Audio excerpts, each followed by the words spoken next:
Hello! Hello! Good morning!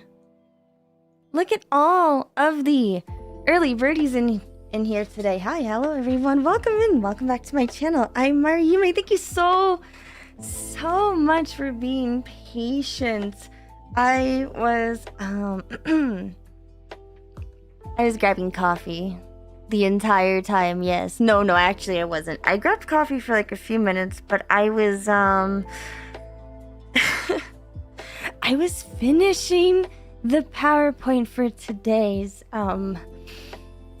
stream. I didn't get a lot of sleep last night, so I kind of had to try to finish everything early in the morning.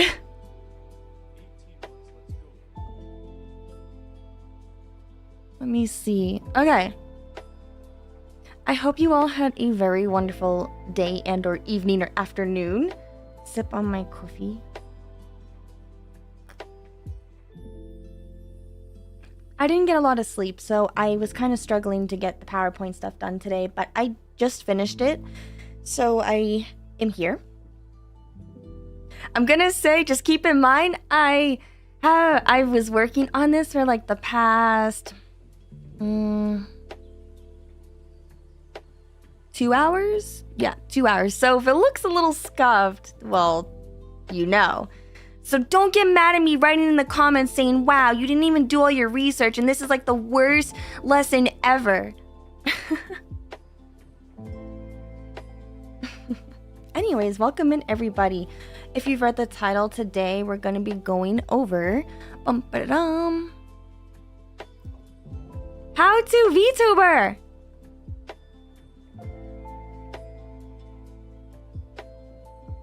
Yes, that's right. Today we're going to learn how to do the VTuber thing.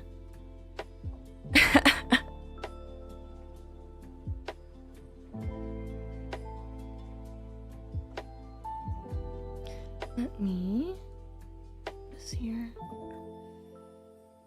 Okay. Yes, we're gonna learn how to do the VTuber thing. So, first of all, welcome in everybody. I realize that you're in my face right now and I don't like that a lot. Let's move you down. That was incredibly rude. That was incredibly rude, chat. How dare you talk? How dare you talk in my face? That was really rude. Let's move you down there.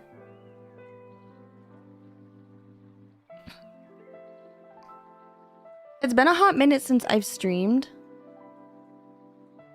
So it looks like some of the settings didn't get adjusted for it. Yay! Okay, cool. Now it looks normal again. Awesome.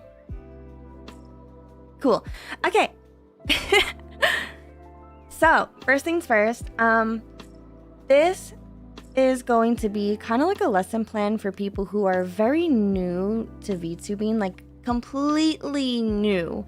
Like, you don't know what VTubing is, you don't know how to get started, or maybe you've been doing VTubing for a little bit and you're kind of stuck. You don't really know like what you're doing is right, or like really you just kind of need guidance, so to say, on how to set yourself on the right course for this VTuber thing.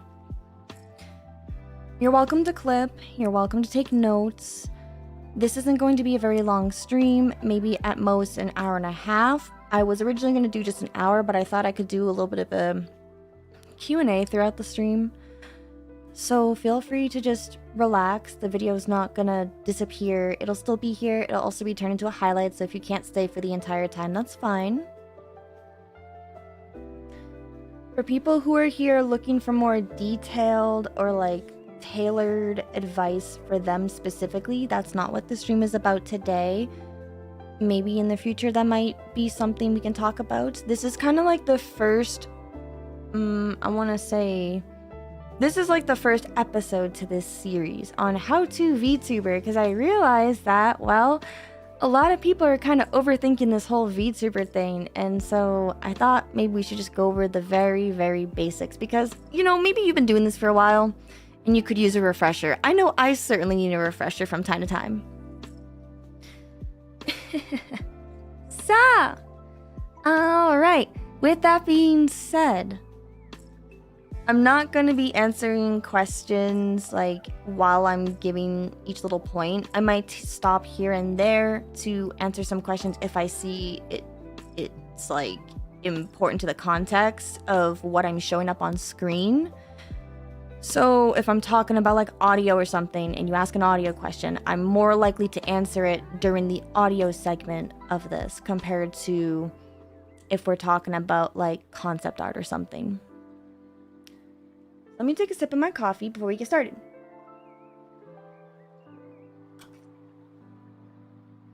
How to be a VTuber. Step 1. Be talented and... Wow! You must be new here. You must be new here. I just realized I was angry this entire time. You must be new here. Yes, I'm so talented that I totally forgot that I had a toggle on this entire time while talking normally. I'm so talented. Yes, the true key to success to VTubing. I wrote down the notes, you guys. Look. I wrote them down. I wrote big booba and pink hair. That's all you need to know. That's it. Time to wrap it up. Throw in like 10 grand and you're rich and famous. Oh, wait a minute. You only got like 40 CCV? Wait. You're getting burnt out now? Wait a minute. You realize that you're not... that money can't buy talent? Crazy. Anyways, that's why we're here today. Okay, so... let's start with the first thing. The first thing's gonna be the appendix, so to say. I know, well, appendix is more like a novel thing, right? So I guess we're gonna show you the contents of the table here. So, and this is gonna be the contents of today's... Hey, wait a minute. What the hell? How to be famous, how to be unique, how to be canceled, bad content, engagement. A chat, oh my god. This is not the right slide. This is not the right slide. This is not the right slide. What the... Okay, seriously? Okay, so I haven't gotten a lot of sleep, alright? I don't remember writing this. I don't know who wrote this, but this is not... oh my god, is the rest of this all... Oh, wait a second. Hold on. Wait, what?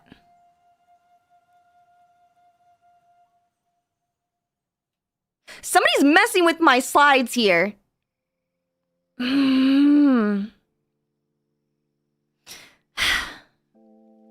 Okay, so... these are the real contents that we're going to be going over today. I don't know what that other slide was. That was... spoilers. So we're going to do a little brief introduction. We're going to go over the basics of VTubing. We're going to go over things to avoid. We're going to do some content suggestions. Emphasis on suggestions. Social media and networking. Kind of like the do's, the don'ts, the hows, the who's. And then some bonus tips. And that's going to be the entire stream.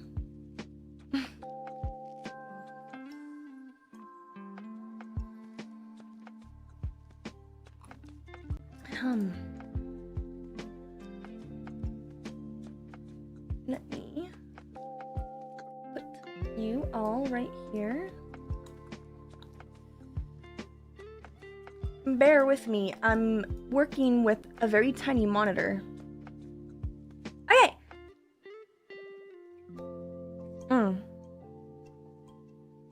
Okay, so let's go over the brief introductions.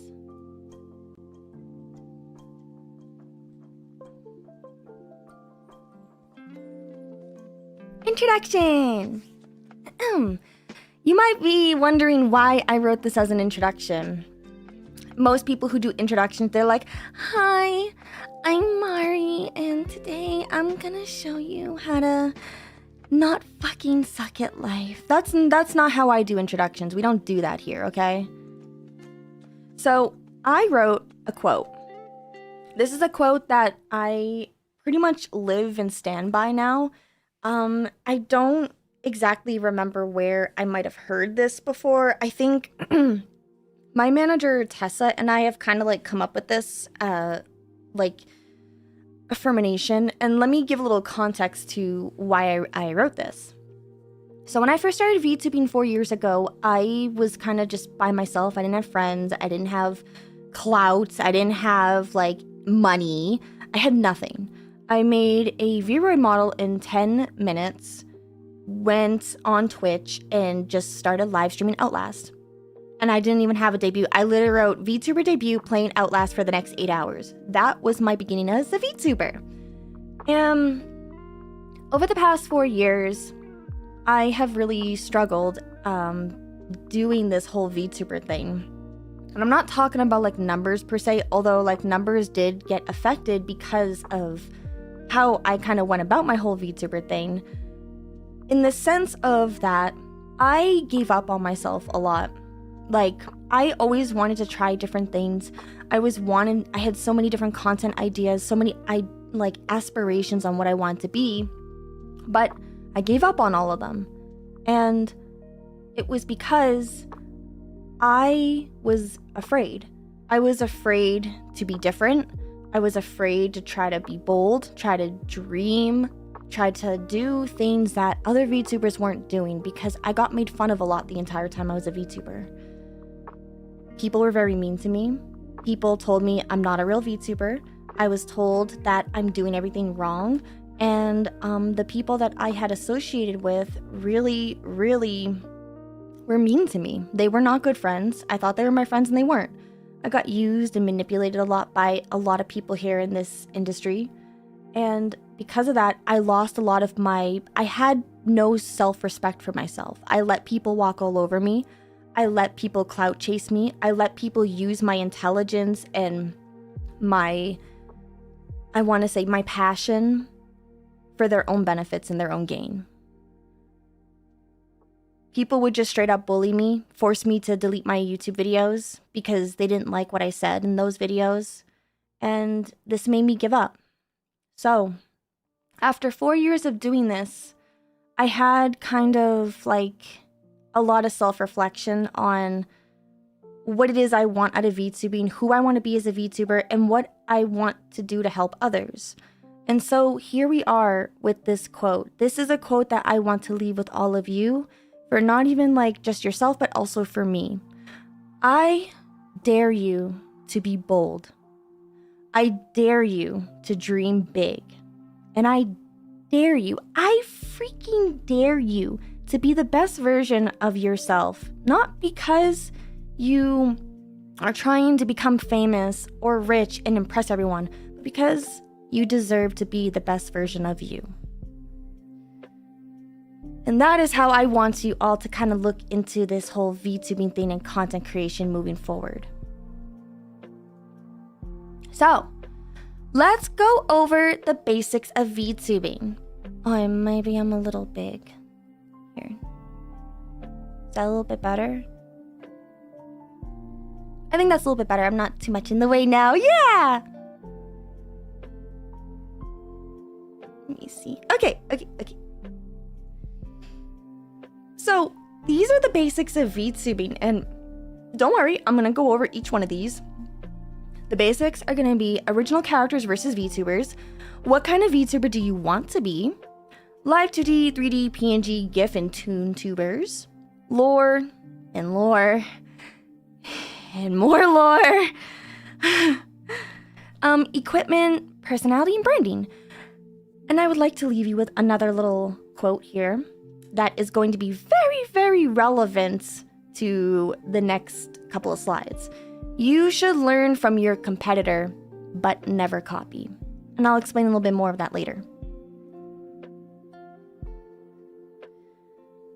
All right, OC versus VTuber. Let me take my coffee sip.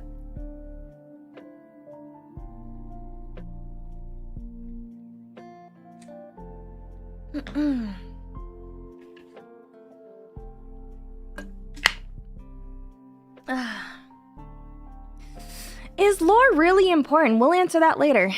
That's a good question. Save that for later. All right. So, OC versus VTuber.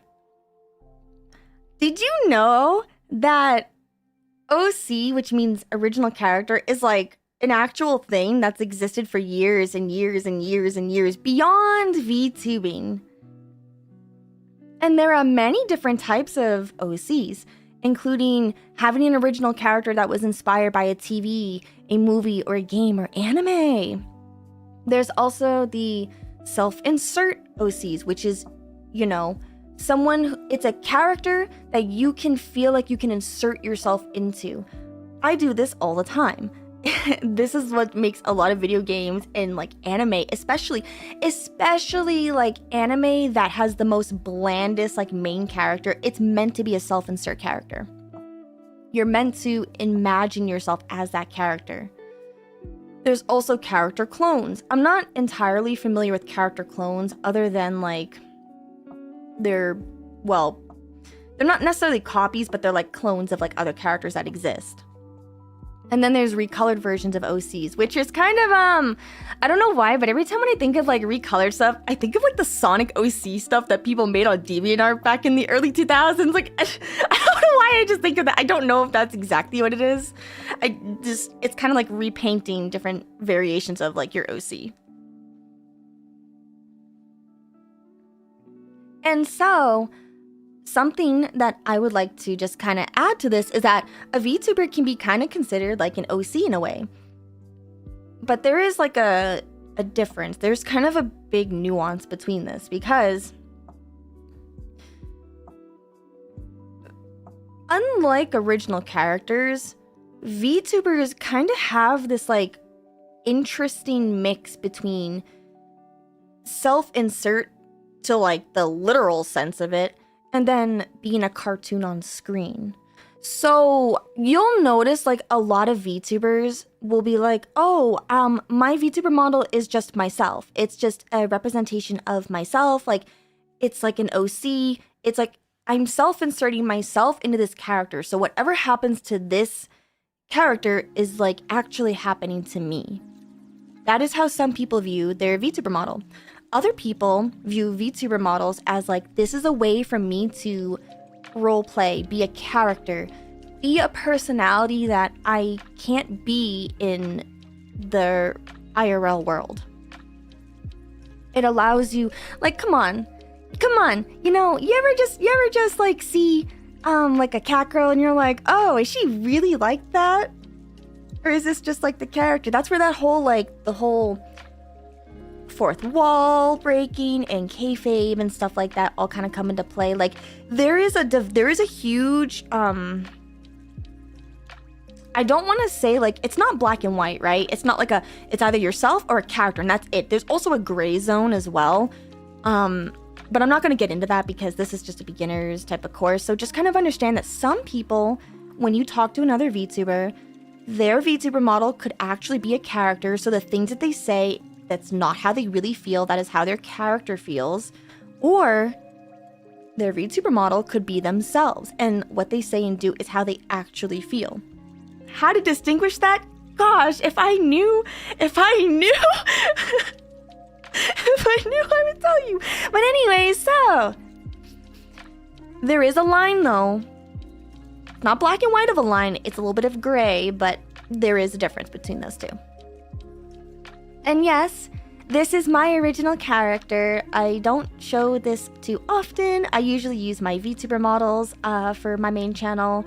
These are my VTuber models up over here. These are the concepts I've spent many years cultivating, but this is my actual self-inserted OC. You may see this, you may see my OC more on this channel moving forward, but I really like being my cat self.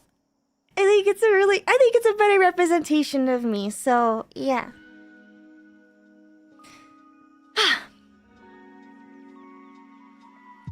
Take some water sip.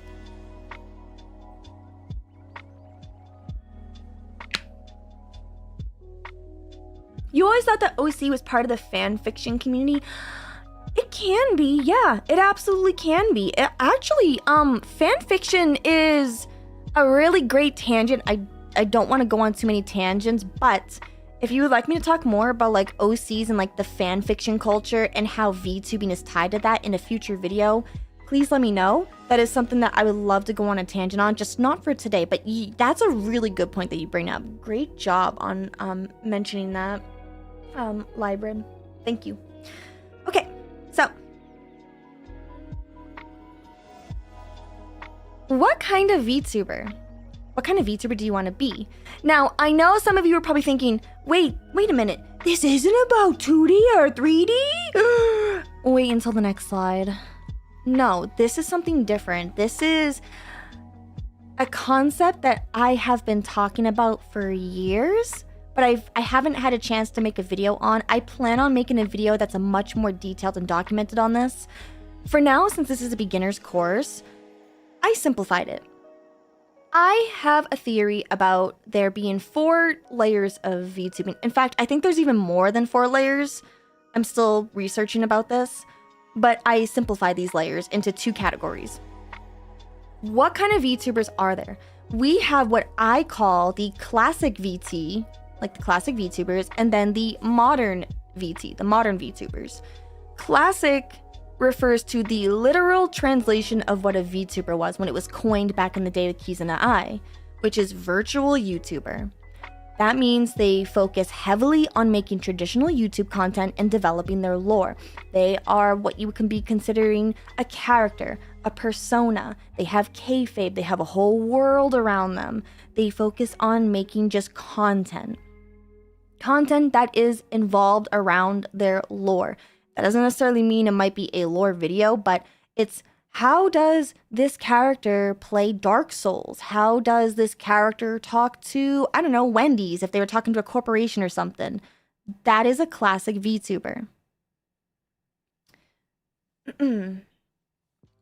Modern VTuber. Real quick. You said that you've never heard of this before, May. That's because I'm literally giving you... I'm literally the one who came up with this. Everything that you're going to see on this entire class is all my original ideas.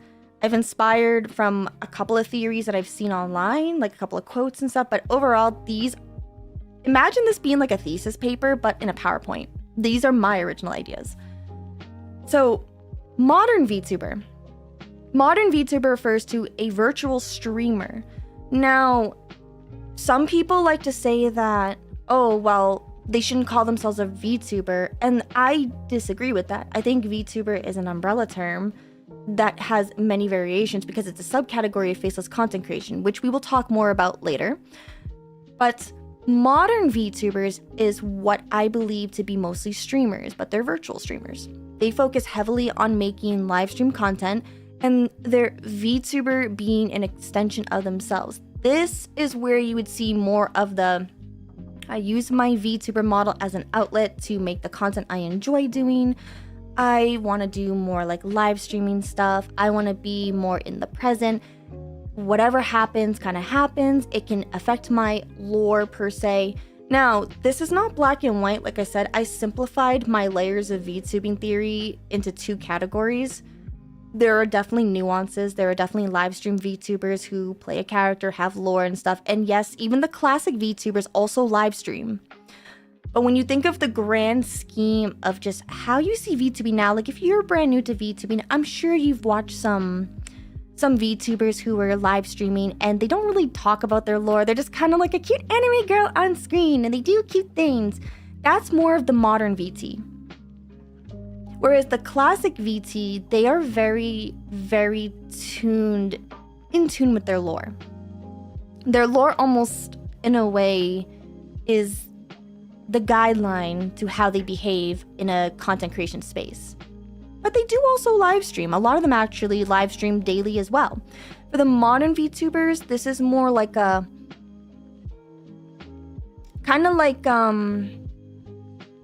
a really interesting way to be a content creator and express yourself in a way that you can't normally do it. That's more why I generalize those categories. Hopefully that makes sense.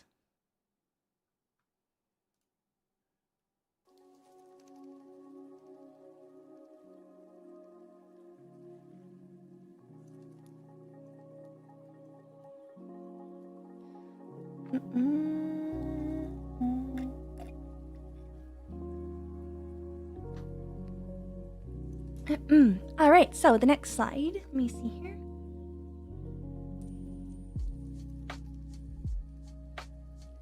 So now we can get into the more interesting, controversial, like, debate that everybody likes to have. What's better? Live 2D, 3D, PNG, brain rooms. Yeah. Okay. So, if you're new to VTubing, I'm sure you have seen so many different types of VTubers. You've seen so many different types of VTubers. But would you call this guy a VTuber? Do you even know who this is? I'm sure you know who she is. I'm sure you've seen Phoebe. But do you know who the Red Opinion is? This is where I get canceled. Is the Red Opinion considered a VTuber? He has an OC. He makes YouTube content. He does a bunch of like interesting like commentary type of videos talking about stuff. And this is his character. Is this considered a VTuber? No. It's not. And why is that? Because he doesn't call himself one, that's why. He doesn't call himself one. Until he calls himself one, he's not a VTuber. Simple. Because he is a faceless content creator. Faceless content creation has been around for so long. You just don't show your face and you make content. I have watched faceless vlogs. I have watched just commentary stuff with no person on screen. That's faceless content creation. Some faceless content creators use an OC to kind of represent themselves as like a character. If they don't call themselves a VTuber, they are not a VTuber, because VTubing has more nuance to it due to it being heavily influenced by anime and idol culture in Japan. Remember where the term VTuber came from? Kizuna Ai was one of the first, was the VTuber to really like coin this term, and she was a virtual idol, and she still is a virtual idol. Because of this, when you hear the word VTuber, there is this expectation of this anime and idol undertones, whether you may be aware of it or not. But if you're just faceless, you don't have those nuances tied to you. So there is like a little bit of a difference between faceless content creation and VTubing, even though VTubing is still faceless content creation. It's a subcategory. But with that being said, there's many different ways to VTube.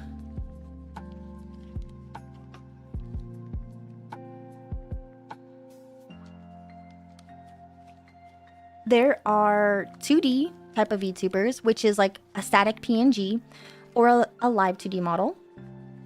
There's also 3D VTubers, which I don't have up here on screen at this moment. I like I said, I was rushing to make this PowerPoint, but there are like 3D models that you can use. There's also GIF tubing, which is taking your PNGs and animating them. And there's also something called a ToonTuber, which was coined by this YouTuber named Scott. He has an amazing tutorial on ToonTubing that's kind of like his own like take on making like GIF style. Like it's like a hybrid of live 2D and then GIF tubing. It's actually very interesting. Maybe I should put it on its own category, to be honest, because it's kind of like 2.GD or something. I don't know how else to describe it. I don't know, but it's really cool. These are all considered different ways to VTube, because VTubing is just a medium that you're using, and how you want to represent yourself is really up to you. And in terms of like what's better, well,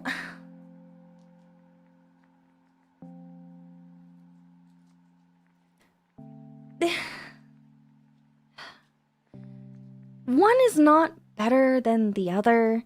A lot of people do prefer live 2D because it's the most like anime version of VTubing, because again, the anime undertones that stem from VTubing. However, 3D VTubing has been getting a lot more popular lately because you have a lot more range of movements to work with.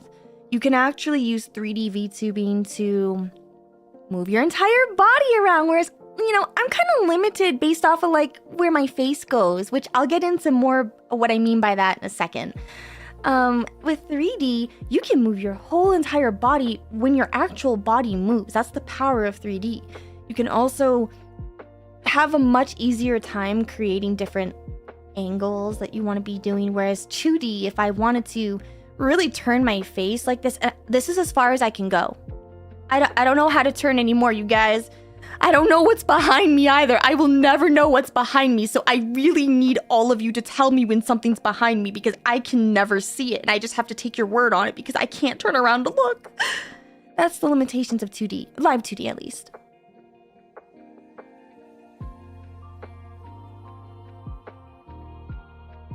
So, let's talk about lore. Lore. Oh, lore.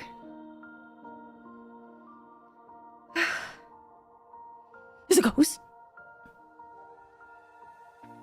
Oh God, I honestly, you know, I kind of hope there's a ghost. I hope she haunts me for the rest of my days. I'll have a friend. Stretch. Okay. Lore. Let's go back to that question that was asked earlier in chat. Is lore important? Yes and no. Don't you love that answer? Don't you just love it when I can't give you a direct answer? Why am I saying yes and no? Because technically anything is considered lore. I know! Isn't that crazy? For example, how many of you know the YouTuber JSchlatt? I talk about him quite a bit on this channel for a very good reason. Maybe you might not know JSchlatt, maybe you might know Germa. These are two live streamers, two male, fleshy IRL streamers on Twitch who are very, very, very big, and they have lore. They're not VTubers, but they have massive amounts of lore about them that their entire community, even them, have cultivated. So is lore important? Yes, it is. It's important in the sense that lore is what helps build history between you and your audience. When lore is not important, though, that part, this is worrying about it and worrying about your lore and worrying if, like, you know, letting it control and manipulate everything about you because you're so scared of not getting your lore down. Lore takes time. Lore is just a very fancy way to kind of say history. It's your history. So there is a difference between good lore and bad lore. And I don't really like saying bad lore. I feel like there isn't really such a thing as like bad lore. I feel like it could just be improved. But I'm gonna use the word bad lore because, well, it's a little bit easier for people to digest because I don't want people to like sit here, like I don't want you to sit here and like work really hard on your lore and just think that your lore doesn't need improvements at all. So sometimes using words like, well, okay, well, it's bad, that means, okay, so how do I make it better? It just makes it a little bit easier to understand. So what is considered good lore? In my opinion, and I will be having an actual lore expert to interview more about this who like professionally does this pretty soon on my virtual life, my little podcast stuff. But to me, from what I have researched and the years of just trying to make good lore is when it is clear, concise, and easy to understand. Imagine giving a pitch of your lore to your parent or like a teacher or even a 5-year-old. If they get confused, then your lore needs to be worked on a bit more, needs more improvement. Something simple, interesting. So if you notice, I didn't use the word simple because you can have very interesting and like detailed lore. All that matters is it easy to understand? So let's go back to Jay Schlatt for a second, because he does not have simple lore. His entire lore, for people who don't know, is that he's a New Yorker. He has some like almost kind of deranged like New Yorker, like I think the word's bunker mentality. He's kind of like a little paranoid. He did something in what was it? Oh gosh, I can't remember the year. I could have sworn I remembered the year. Oh man, I'm struggling with my Jay Schlatt lore right now, and that's not even because it's difficult, that's just because I'm dumb. Any Jay Schlatt fans in chat can tell me about the year that Jay Schlatt did that thing that we don't talk about on stream? That would be great. Anyways, that's kind of the point, right? It's like, when you were to enter a Jay Schlatt livestream, he displays these characteristics that shaped him from his history. His lore has shaped him into this persona that he has. And that's just a very small tidbit of his like history that him and his chat have cultivated over the years. He also came from the Dream SMP. Yeah, so there are some Jay Schlatt fans in chat. Wow. Oh, wow. Interesting. Way to out yourself. That's so interesting. You're correct. Yes. So these types of things can be intertwined with your VTubing persona, because I am so sick and tired of people being like, but what if my VTuber is just me? What if I don't want to be a character because my VTuber is just me? And going back to the Jay Schlatt example, if VTubing is just an extension of yourself, it may be either an exaggerated version of yourself, or if it is just point blank just yourself, then everything that goes on in your IRL life is your lore. Whatever you did at work today, that's part of your lore. Do you have children? That's part of your lore now, because if your VTuber is yourself to that degree, everything that happens in your day-to-day is your lore. What you had for breakfast is part of your lore. And if you got an upset stomach, maybe you're acting like a little I don't know what word I was trying to say. You're acting like a little brat because you had an upset tummy. That's your lore. Okay. But if you're playing a character, if you're playing an exaggerated version of your personality, if you're having some kind of persona, your lore can either be cultivated by you or by your community as interesting experiences happen. So what is considered bad lore? All this text. No, I'm just kidding. I'm kidding. Okay. Bad lore to me, and from what I have seen, and also what I did, is inconsistent storytelling, randomly adding or removing friends, adding too many details that don't make sense, and being vague. Now, okay, I know some people are gonna be like, what do you mean I can't add my friends to my lore? What do you mean? My best friend is part of my lore. We were roommates. Like, okay, Becky, relax. If you want to add your friends or your kids or your dog to your lore, then you can. But remember that the people who are watching you are going to be confused when someone or something that was a part of your lore originally suddenly disappears. For example, I made the mistake of adding my dog Momo to my lore years ago, and well, spoilers, she passed away. Now I have a model that has my dog as part of my VTuber model, and it looks just like her, so I have a constant reminder of my dead dog with my model. You can kind of see where that kind of like has a continuity issue, right? Like, I hope that makes sense. Because it's like a similar feeling when your favorite show starts killing off your favorite character, just, for why not? Like, you know how people feel about that? They get kind of annoyed, especially if it happens constantly. So when it comes to like lore, adding and removing people and stuff like that, just be mindful of it. You can be friends with people and not have them included in your lore. And when I say this is a little bit different than like your VTuber being yourself, and like this is more towards people who are trying to be like a character and they literally write in like this other person into like let's say you're like a dog or something and you have like this owner and then you change owners and stuff. It's it's kind of like that. You can still have friends and have your dog and have everything else without it being part of your lore.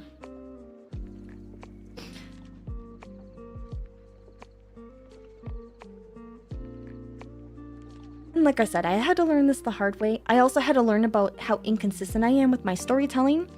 These are just things that you kind of learn over the years of like doing this. So if you're really struggling, you spent like, I don't know, 2 weeks writing your lore and you're just like, this sucks. Like, I just don't understand. I have some books I recommend for you to read because I read these, and this kind of helped me put into perspective on like lore development and character writing.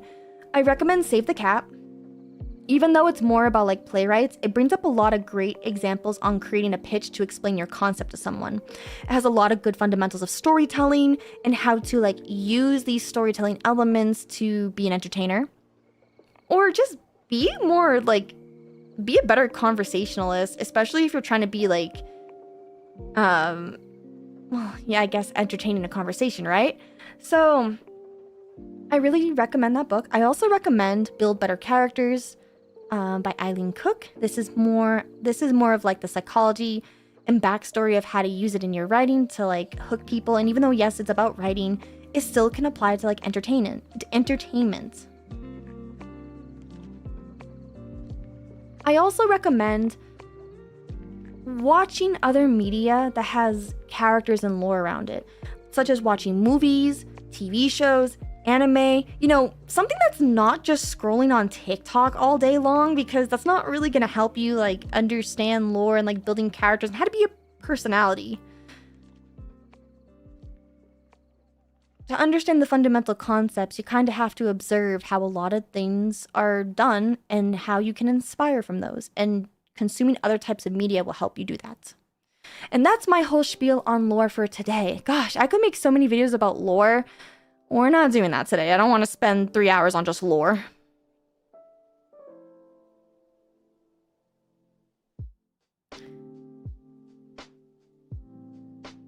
Isn't Save the Cat a storytelling archetype? It does talk about storytelling archetypes, but that can still be applied to like characters and like implementing these into your content. Because so I'll go back real quick for the slide for purposes.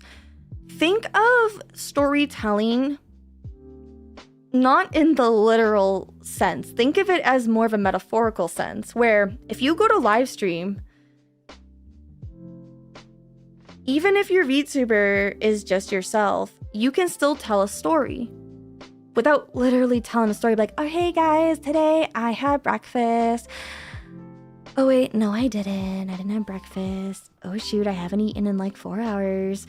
You know, and then I decided to like make this PowerPoint. Like, no, you can actually tell a story through your personality and things that you're saying. Like, man, Mari must be really tired today. She's just kind of like on edge. She seems uneasy.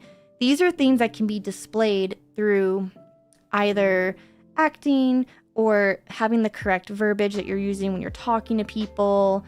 And like, you can kind of take that throughout the entire stream. Oh, is Mari gonna start acting more deranged throughout the entire stream? Is she gonna like wake up a bit more? I wonder if the caffeine is kicking in. These are different ways you can storytell live. That's why I recommend Save the Cat. Like I said, don't take the things so literally. Try to think a little outside the box. What I really want to encourage people to do is not be afraid to be creative and to dream big. Remember,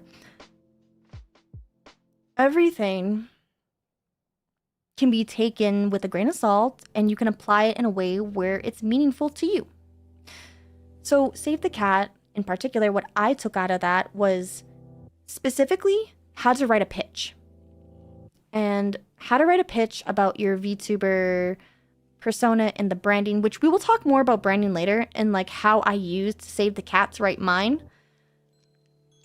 That's how I did it. So yes, even though it's about archetype storytelling, I was able to use Save the Cat to essentially summarize my VTuber concept based off of the fundamental principles that are explained in that book. Does that make sense? Hopefully that makes sense.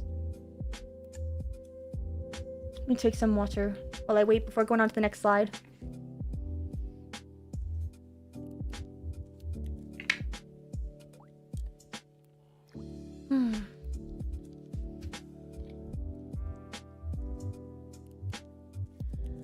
What about cameos in lore? Oh, that's a really good, like, question. Oh, it's a really good question. So, I'm gonna take cameo in the sense of, like, it's lore that, it's history. It's history that has been developed over time with, like, experiences. Remember how I said earlier how you can, like, develop your lore with the experiences you share with your audience? That's kind of like what cameos are. Versus you started writing your lore saying, I am a sleepy cat girl who is best friends with John Cena. I don't know John Cena. But if I did, that'd be kind of interesting. But if I like started off, let's say I did know John Cena. Hey. And I'm like, yeah, and I'm best friends with John Cena. And then John Cena and I get into a fight, we never talk again. Like John Cena gets canceled and he turned out to be some evil, like whatever, right? And now I gotta take him out of my lore. That's more what I'm talking about when including other people versus like, oh, I did a collab with John Cena. So now it's just kind of like oh yeah, remember that one time that Mari did a collab with John Cena? That's kind of like the differences between those two like good and bad lore. Hopefully that makes sense.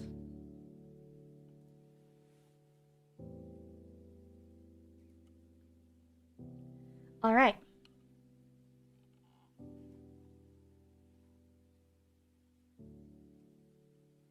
Let's move on to the next one.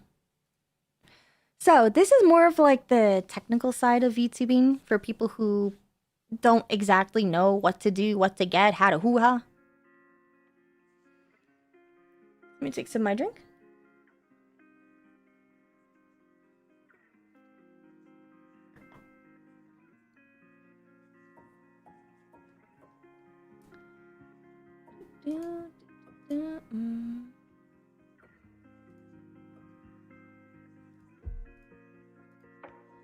All right, so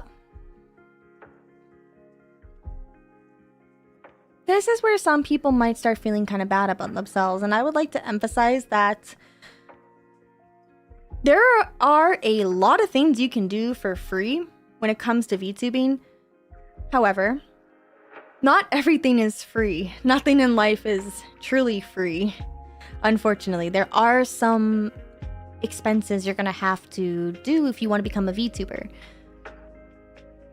More so if you want to just do IRL creation, because realistically, you don't need to have as many like purchases for IRL stuff compared to VTubing. Although that could be argued. Because you have to worry about lighting, you have to worry about like your environment because it gets seen on camera. So it could be argued. Either way, content creation costs money. There is no way around that. However, you can definitely make things more affordable for yourself. You don't have to be spending 10 grand to start VTubing. So,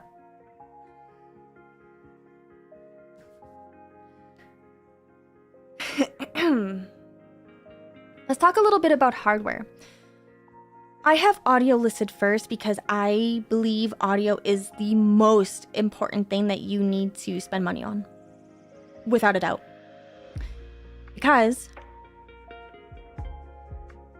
people are more willing to deal with the shitty video, but not shitty audio. As someone myself who has sensory, like I have auditory sensory issues due to my ADHD. There are certain sounds I can't tune out. And if you have, like, very specifically, you know the sound when people make when they go, that's, she sells seashells by the seashore. If I can hear that to an extent where it is almost ear piercing if the microphone is not configured properly and I have a meltdown over it. It's why I don't watch a lot of live streamers, because the problem with live streaming is that you can't, like, if you didn't set up your audio stuff correctly in the beginning, it's going to sound like shit the entire time unless you want to spend like a million years fixing it. Whereas a video, you can kind of edit it a bit in post, unless if it's so bad. God, that's why we need audio engineers in this scene. But audio is very important. So I listed a couple different microphones on here. There are tons of microphones. There are so many microphones. I just listed like a couple of them that are in different like price ranges, because some people can't afford an expensive microphone. Like, I understand that. I do. And you don't have to have expensive to be good. You can make a Blue Yeti Snowball sound amazing. You just have to take more time to configure it. And a Blue Yeti Snowball, I believe it goes for... Let me see here. I'm just looking up the prices for it real quick.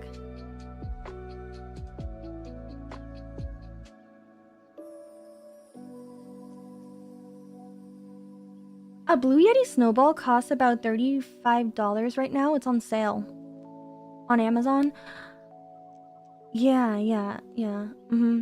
It's a USB microphone that you just plug into your computer, and you can configure it to sound pretty decent. It's not going to have beautiful quality, of course, but it is a great like start, especially if you don't have a lot of money. Then the other one I listed here is it's also on sale right now. I've never used this microphone. It's by Audio Pro. It's a USB it's another USB microphone. This one's $33 right now on Amazon.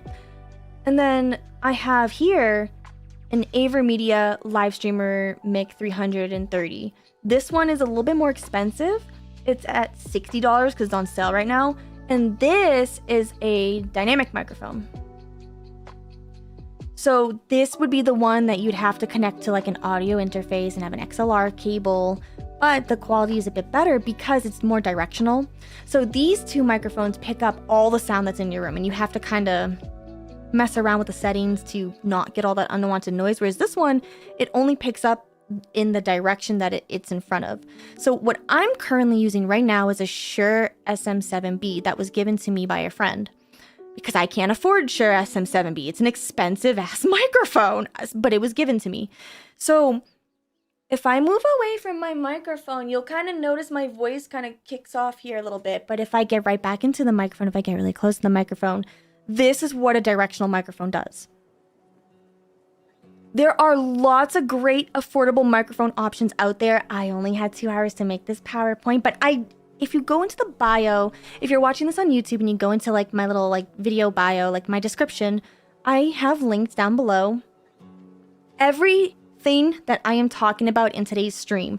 So all of the equipment I have up here, I have to go back in and add in the software stuff, so that is in there as well. So you can check out all of that stuff. I will add more items to this list as I have time to, but these are just like kind of a general idea to give yourself somewhat of an idea. Now let's talk about video. Oh, you know what? Soundproofing. That's okay, Andrea. You know what? That's fair. That's fair. Don't go for expensive or high-tech ones if you don't understand what you want for your audio. That is such a great point. Oh my gosh. I plan on making a video with an actual audio engineer to talk more about this, because yes, that is correct. What's the point of buying a Shure SM7B if you don't even know how to actually use it properly, or if it turns out to not be the sound that you want? Very good point. Now, in terms of soundproofing, this is another big deal. When you're using microphones like this, where it picks up all the sounds in here, you kind of have to soundproof stuff. Right now, my mini fridge is going off, and I don't think you guys can hear it anymore. You used to be able to hear it because my directional microphone used to be, like my mini fridge used to be in the same direction as my directional microphone, and I didn't realize that for the longest time. And when I would edit my videos, I go, there's always this weird humming sound. I'm using a Shure SM7B. That's so weird. Why? And I'm like, oh, it's directional. So now I moved it away. So you shouldn't be able to hear that little tiny hum. That's kind of part of soundproofing. You can also get foam panels and stuff too. You could put like a giant blanket around yourself if you're okay with sweating. There's lots of different ways to kind of muffle and mute out those unwanted sounds. And there's also different ways to kind of EQ and use like some software, or, you know, if you have an audio interface, to help you get rid of unwanted sounds like a fan and stuff like that.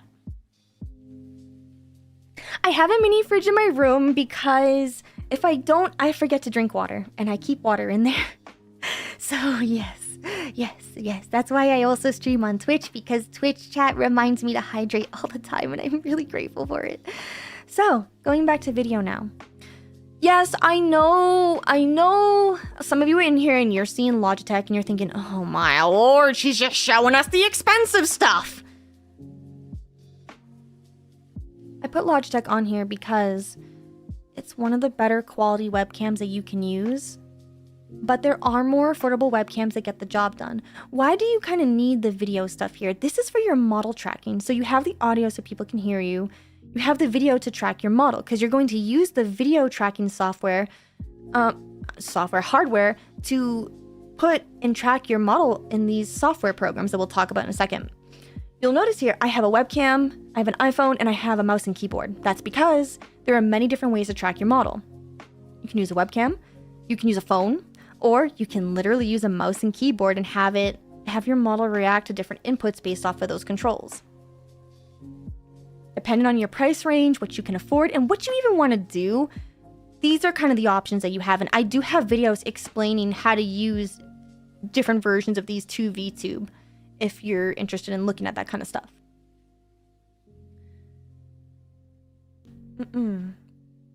Other devices is going to be like audio interfaces, more like soundproofing, things like a computer itself. Some people use I've seen people who just VTube on a laptop, and it's like, I don't know how they do it with how intensive VTubing is. If you got like a good gaming laptop though, it can be done. But what kind of setup am I using? I use a 2 PC setup, and you might be thinking, Mari's in here just bragging about all. No, so I use a 2 PC setup. However, my streaming computer has like the bare minimum requirements that it needs to have in order to live stream and run VTube Studio. And I do this because I came to realize that I used to have a 1 PC setup, but I came to realize that my model's tracking started messing up pretty badly when I tried to do a 1 PC setup and then play like a game that was really heavily like it was resource hungry. And so I noticed someone earlier mentioned Senpai Gaming as like a YouTuber that kind of explains all this stuff, and he makes really great videos. So I think his name is Expo. There's a lot of like great YouTubers out there who make amazing tutorial content on how to set up for streams for IRL people. I followed some of their tutorials and it almost nearly crashed my computer because I'm a VTuber. Their setups are meant to really optimize IRL style content creation, not VTubing. You have to keep in mind, you are not just turning on your camera and going live. You are turning on your camera, you are setting up either VTube Studio or a 3D tracking program, and any other tools you want to interact with your model, like VBridger, like Tits, and whatever like StreamBot applications you want to have, all of it. That takes up resources on your computer. So I'm going to be making more videos explaining kind of how to set up your stuff to optimize VTubing a bit better for yourself, because people don't take that into consideration, since the only tutorials that exist out here are for IRLs. That is why I use a 2 PC setup, because the games that I was playing, the software that I'm using, do you know VR chat takes up so much resources, and there's like a whole configuration you got to do to optimize VR chat. And then you want a VTube on top of that? Good luck, honey. Unless you want to spend a lot of money on a computer. So I separated my computers to help offload the work for that. That is my reasoning for 2 PC setup. You do not need to do that. You can get by with a 1 PC setup. I did it for years. I just got kind of tired of it because, again, the stuff I personally wanted to do, my computer couldn't handle it. So I separated them. If you got a beefy PC, if all you're gonna kind of do is just sit here and react to videos and like just chat or ASMR, you probably, you don't need like the intensive 2 PC setup. You could probably get away with just one. It just depends on what it is you want to do. You can also VTube on just your phone. You don't even need to use a computer. But then you want to make sure you at least have a good microphone to connect to your phone, so that way you're not using, your phone's microphone, quality is pretty good, but I still recommend getting an actual microphone for it, it'll be better. But yes, you can just VTube with just your phone. And these are the different types of software that you can use. For 2D tracking programs, the most popular one is VTube Studio. We used to have FaceRig. I'm pretty sure FaceRig and, oh god, what was that other one? Oh my goodness, what? PRPR Live, I think it was. There was some other ones out there, but no one uses them anymore. And I think one of them got discontinued.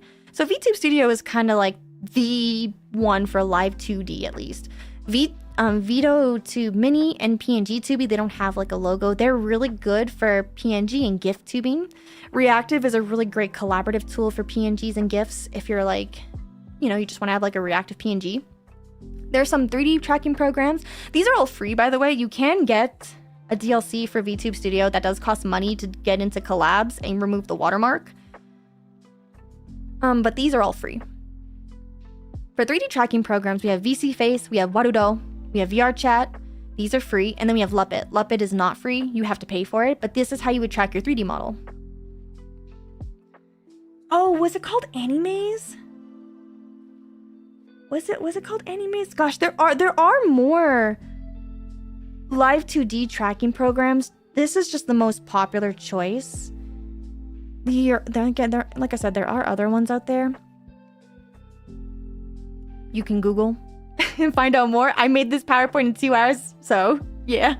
In terms of platforms, if you're trying to stream and stuff, you can multi-stream. That's what I'm doing right now. I'm on Twitter, I'm on Twitch and YouTube.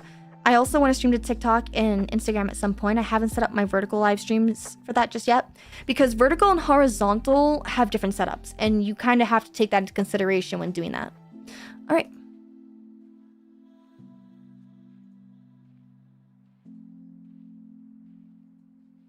Let me take a sip of my drink. Oh, I did forget VNR, didn't I? Like I said, there are, so over here, there are so many programs out there. These are just a couple of the ones that are more, when you Google how to VTube, these are the ones that typically pop up. Am I freezing?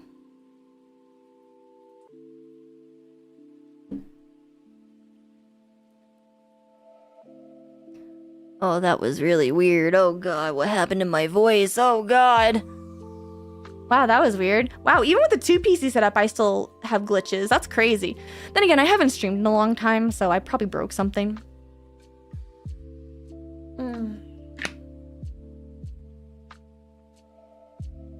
Alright. How to have a personality with VTubing. I know, wait a minute, hold on. Are you trying to say that personality and lore are not the same thing? Yes, I am. Because your personality often gets affected by your lore. When you grow up and stuff, and maybe when you were a little kid or something, and you're all starry-eyed with the bright future and everything looks so cool, and then when you become an adult, you end up becoming Squidward because you realize how miserable everything is and how expensive and responsibilities suck. Your history shapes your personality. And to put it in a more metaphorical sense, in anime, there are a lot of characters. Among these are heroes, villains, and other characters who play side roles. Each person in the world has different thoughts, feelings, personalities, and behavior. This allows 2 types of picking to reflect it. So, how do you have a personality for a VTuber? Well, a lot of it kind of depends on your mindset, your values, your morals, and what it is that you want to do. Again, remember earlier I had said Some people take VTubing as a way to play a character, an extension of themselves, something that they've never been able to do in the real world. So how would this character's personality be? How is like your persona going to react when someone comes in and says a slur on your stream? Holy shit, I wasn't expecting Mari to say that. No, for real though, think about it. How would you, your normal self, react to someone saying a slur on stream versus your character reacting to the slur? This is where the personality comes into play. Is your character going to be, oh, you're stupid? Or are you going to break the fourth wall and show your real self and say, get the fuck out of here and don't say that stuff in my chat? This is how you kind of think about personality. So let's simplify this a little bit more. A lot of people have boring personalities. That is why they watch content creators and other forms of entertainment.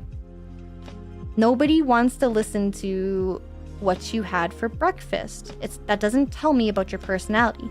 But if you can tell me a story about your breakfast turned into an adventure and how you reacted, how you felt, take me through a journey, that's where your personality can shine. Kayfabe is a great shield for that. Yes, this is where like parts of kayfabe come in too. That's so true. Yes. So personality and personality traits that you want to have is really important to think about, because your personality is what's going to define you and how people perceive you. It's what's going to allow someone who's watching you to either resonate with you, agree or disagree with you, or maybe your personality reminds them of someone else, someone that's important to them. Some people like to think of personality as playing like a certain trope from like a fictional story. Some people view personality as just an over-exaggerated version of themselves. And remember how I said earlier, if you are just yourself and like your kids are part of your lore because it's yourself and your day-to-day, like whatever, then you need to remember that how you act and what you say is going to be perceived through someone else's filtered lens. And what that means is, I have a lot of trauma. Okay, that's the video, guys. All right, bye. Okay, now think about that for a second, what I just said there. That's a little jarring, right? If you have never heard of like a cute anime girl suddenly using the word trauma, that's gonna take you a little step back. You might view me a little differently now because I just said that. You're like, wait a minute, Mari's not that soft. She's kind of like rough for saying that. Why would she say that? How you present yourself and how you talk about things can be perceived in many different ways, and you have no control over that. You cannot control how someone else thinks of you. So when you're thinking about your personality for your VTuber model, you have to decide, do I want people to perceive me for who I am behind the avatar, or do I want people to perceive me for what my avatar is and what the avatar is displaying? Does that make sense? I hope. This is the first time I've ever like talked about this, so if this doesn't make sense, please feel free to like leave comments and questions and stuff, and I can make shorts and like videos talking about it more. This is something that I've thought about for a very long time and never really voiced it, so it's probably, oh god, I'm fidgeting. Okay, so yeah, it's probably just, you know, this is very new to talk about, and I'm sure like that can be kind of overwhelming, so just take a step back and breathe.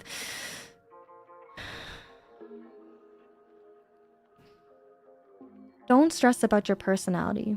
Don't worry if someone is taking you out of context. They're going to. It's part of content creation. It's also part of just the real life. You can't control how others view you and perceive you, but you can control how you react to that. And so when you come up with your personality, if someone's being mean, remember, you have a choice to either react to how you would actually react in real life, or you have a choice to react to how your character would react to it. And that's okay. There's no right or wrong way to do this. It's just stuff that I want you to think about when you decide to become a cartoon on screen, because it does add a little bit of nuances to it.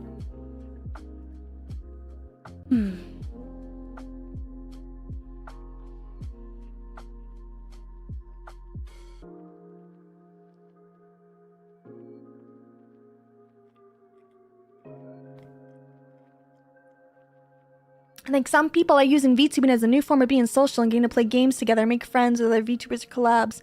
Like, it's becoming a new age version of multiplayer. Let's put a pin on that comment. I have a slide about that later on. Foreshadowing.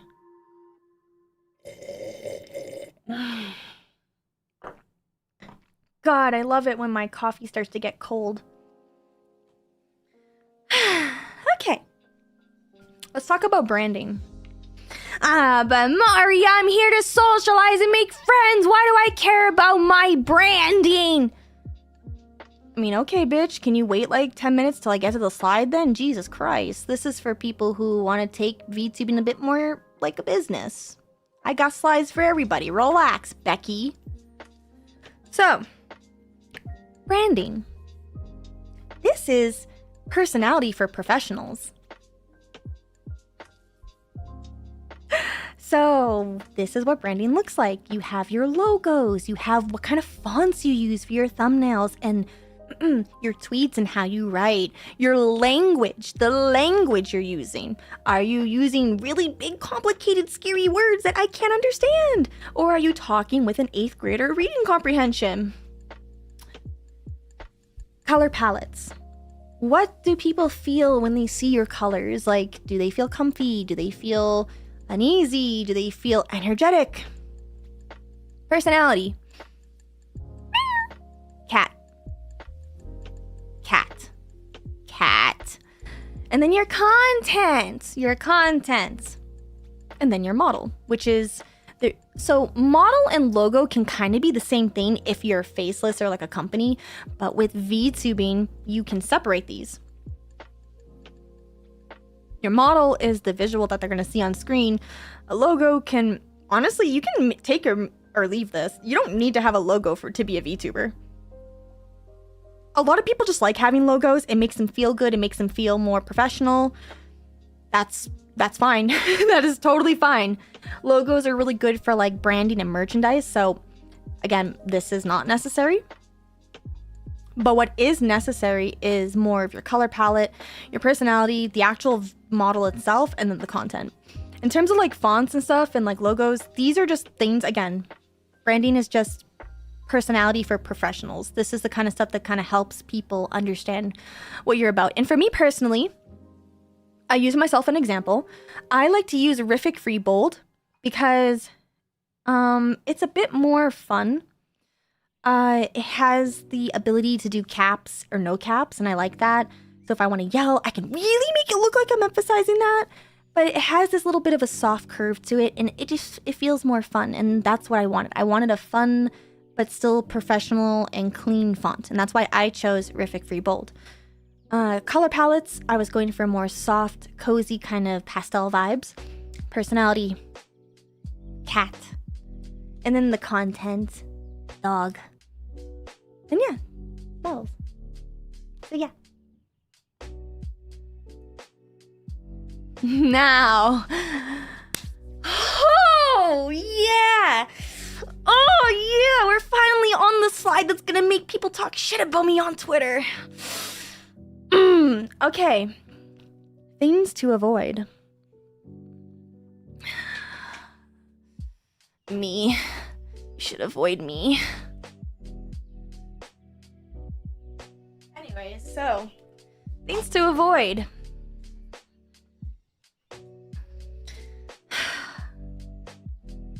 Drama. If something, like, if you have an issue with somebody else in the community or someone did you dirty, someone did you wrong, if it can be handled privately, then do that instead of airing out your dirty laundry to a massive amounts of strangers. Imagine going to school and going into like homeroom and stuff, and you come into the class and you're like,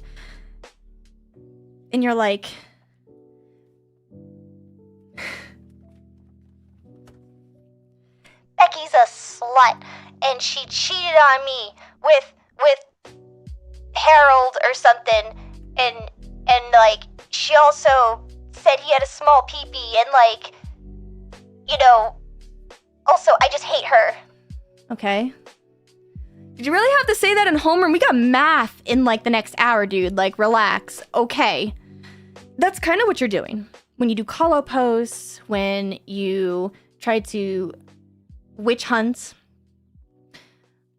things like that. Avoid drama. Same thing if you try to participate in it too. I know it's tempting because you might see other people do it, but Mari, it gets so many views. Dude, this person's making thousands of dollars talking about drama, like dollar signs, blah, blah, blah. Oh, I know. It makes a lot of money. I want you to try to avoid this because if you're gonna engage in drama, that's all you're ever gonna be known for. If you're okay with that, if you're okay with being known for these things, if you're okay with being known for drama, if you're okay with being known for engagement baiting and AI and oversharing and clout chasing and copying others, if you're okay with that, because you lack self-respect, you have no dignity, and you just don't care anything for views, right? Then good luck to you. Hey, sometimes making enemies is better than making friends, right? So avoid drama. Now, when I'm talking about drama, I'm specifically talking about pettiness. I'm not talking about controversy. Like if somebody is being outed for like sexually harassing and bullying someone or being disgusting with minors, I'm not talking about that. That is not drama. That is literal crimes and really bad stuff. I'm talking about pettiness. I'm talking about you were friends with somebody and suddenly you're not friends, and so therefore you want to screw their entire life because you're upset. Talking about very minor things that don't really matter at the end of the day. That's drama.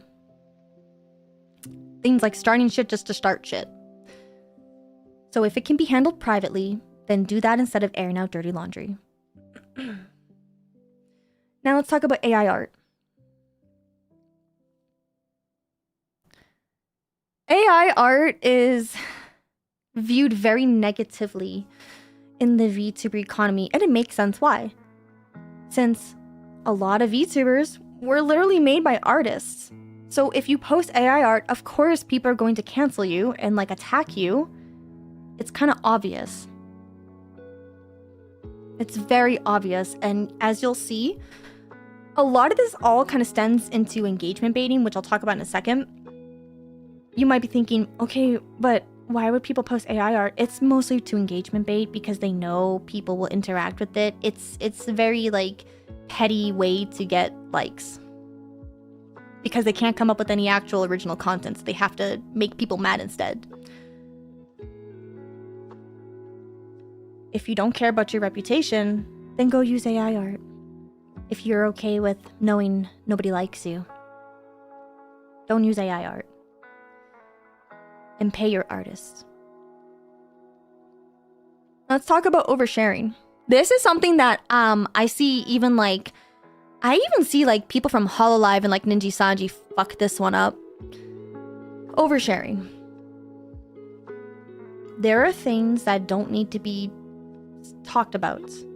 And I'm not talking about like, oh, don't talk about your feelings. Don't, you be a robot. Never talk and express your... I'm not talking about that. I'm talking about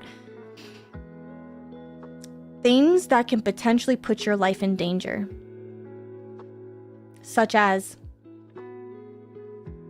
trauma dumping, disclosing where you live without actually telling people where you live.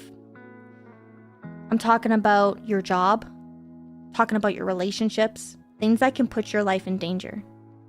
That is the kind of oversharing you should avoid. Keep your cards close to you.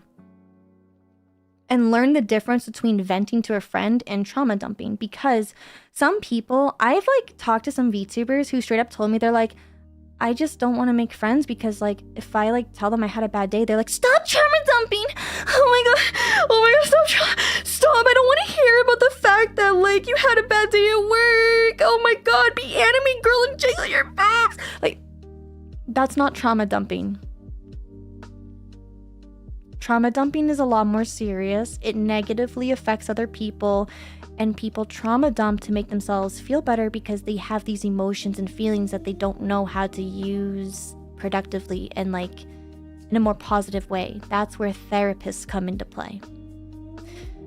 Viewers, just prepare yourself. When you want to become a VTuber or any content creator, you will have viewers trauma dumping to you because they don't know the difference between what just a normal event is and trauma dumping, and they need therapy.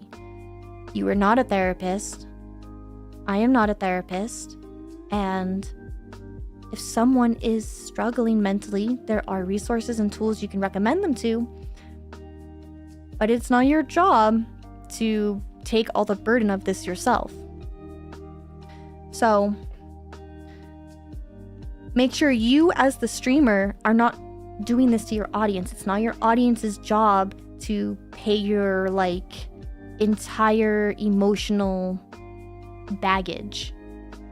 It's not their job to heal you. And you should not be using your platform to essentially manipulate people's emotions in a way that damages them over time.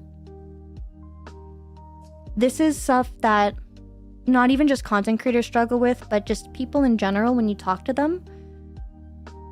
This is something that happens because we're not taught proper social skills on how to handle our emotions or how to essentially be able to work through those emotions. So don't overshare what you don't need to. Sometimes it's better to keep things to yourself for your safety. So, let's talk about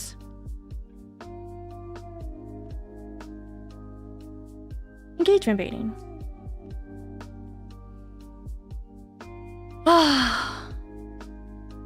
I have like mixed feelings about engagement baiting because like some people don't understand the difference between cheap engagement baiting versus like, oh yeah, I'm definitely doing this for clicks. There is a difference, right? There's actually a huge difference. So if you are making sensationalized content, some of that can be considered engagement baiting, but that doesn't make it bad. It's just sensationalism. What I'm talking about is cheap engagement baiting.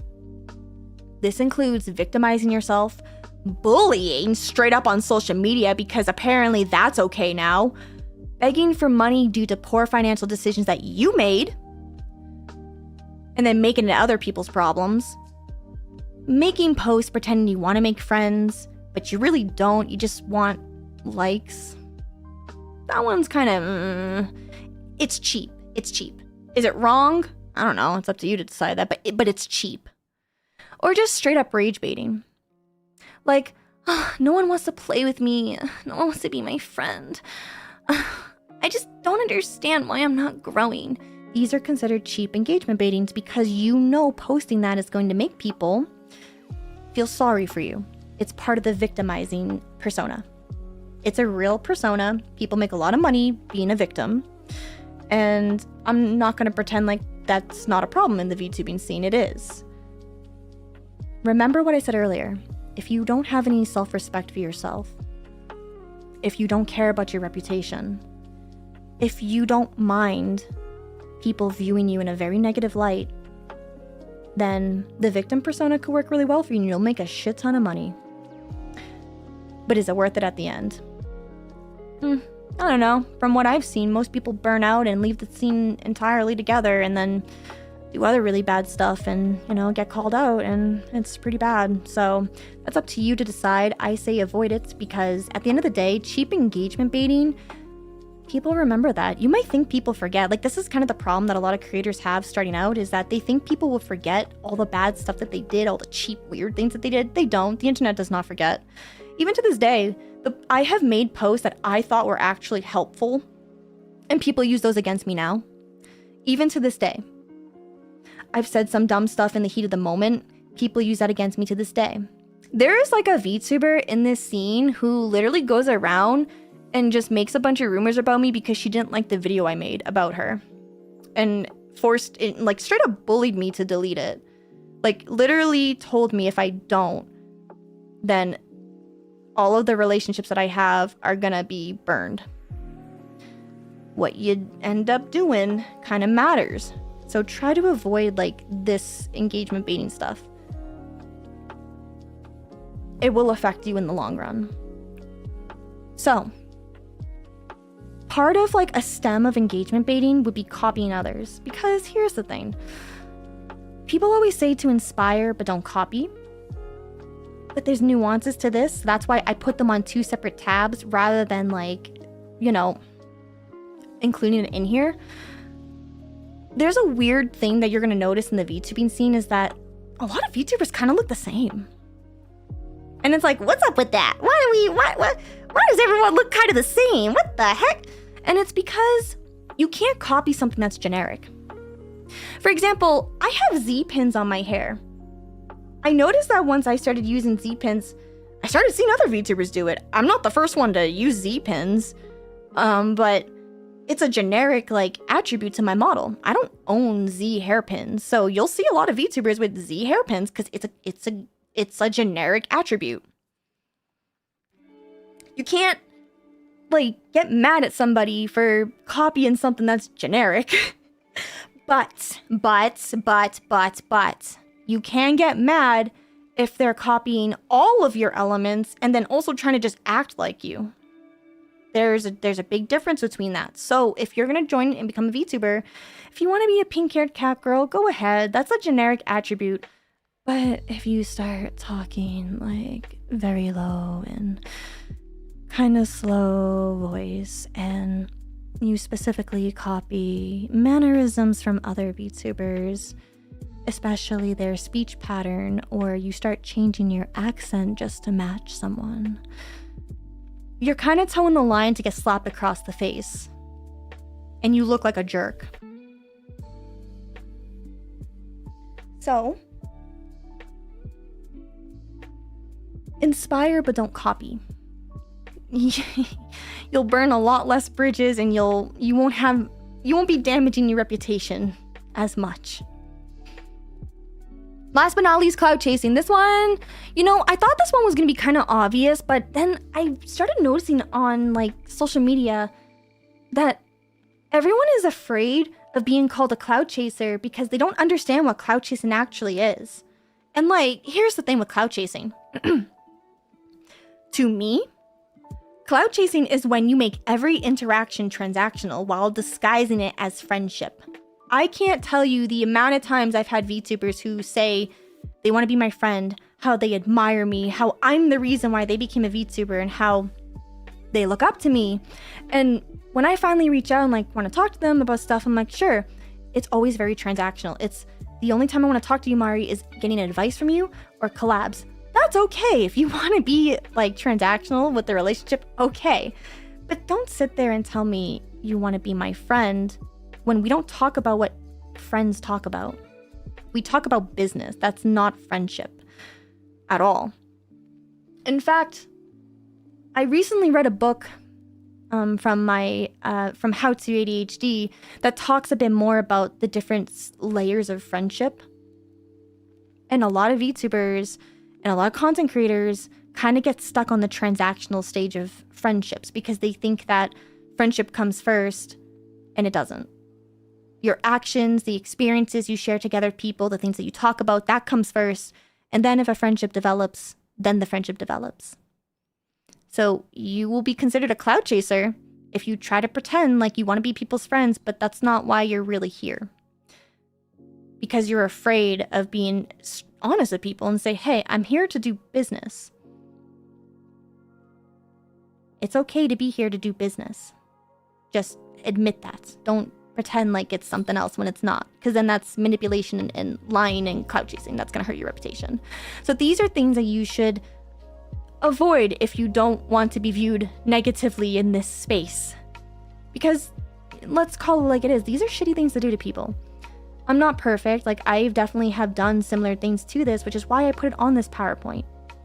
And I've also had people do this to me. So don't do these things. They're shitty. So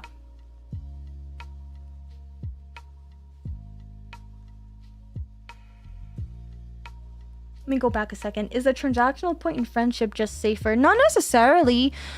If you're interested in me making a video talking about the different layers of friendship, let me know in the comments. I'd be more than happy to do that. I think for now, what's more important is when you start VTubing or just content creation in general, you kind of need to decide, are you actually here to do this as a business? Or are you here to make friends? And then being honest about those intentions. So content suggestions. Let me take a sip of my gamer subs. Oh yes! I think I'm drinking, hold on, I forgot which one I'm using. Is this incel tears? What the heck? Why am I... That'd be kind of funny if I was drinking incel tears today. I have so many gamer sub flavors, like sometimes I just throw a bunch of them together and see what comes out. I love it. Use code Mari for 10% off on gamer subs by D-Way so I can get my own cup. So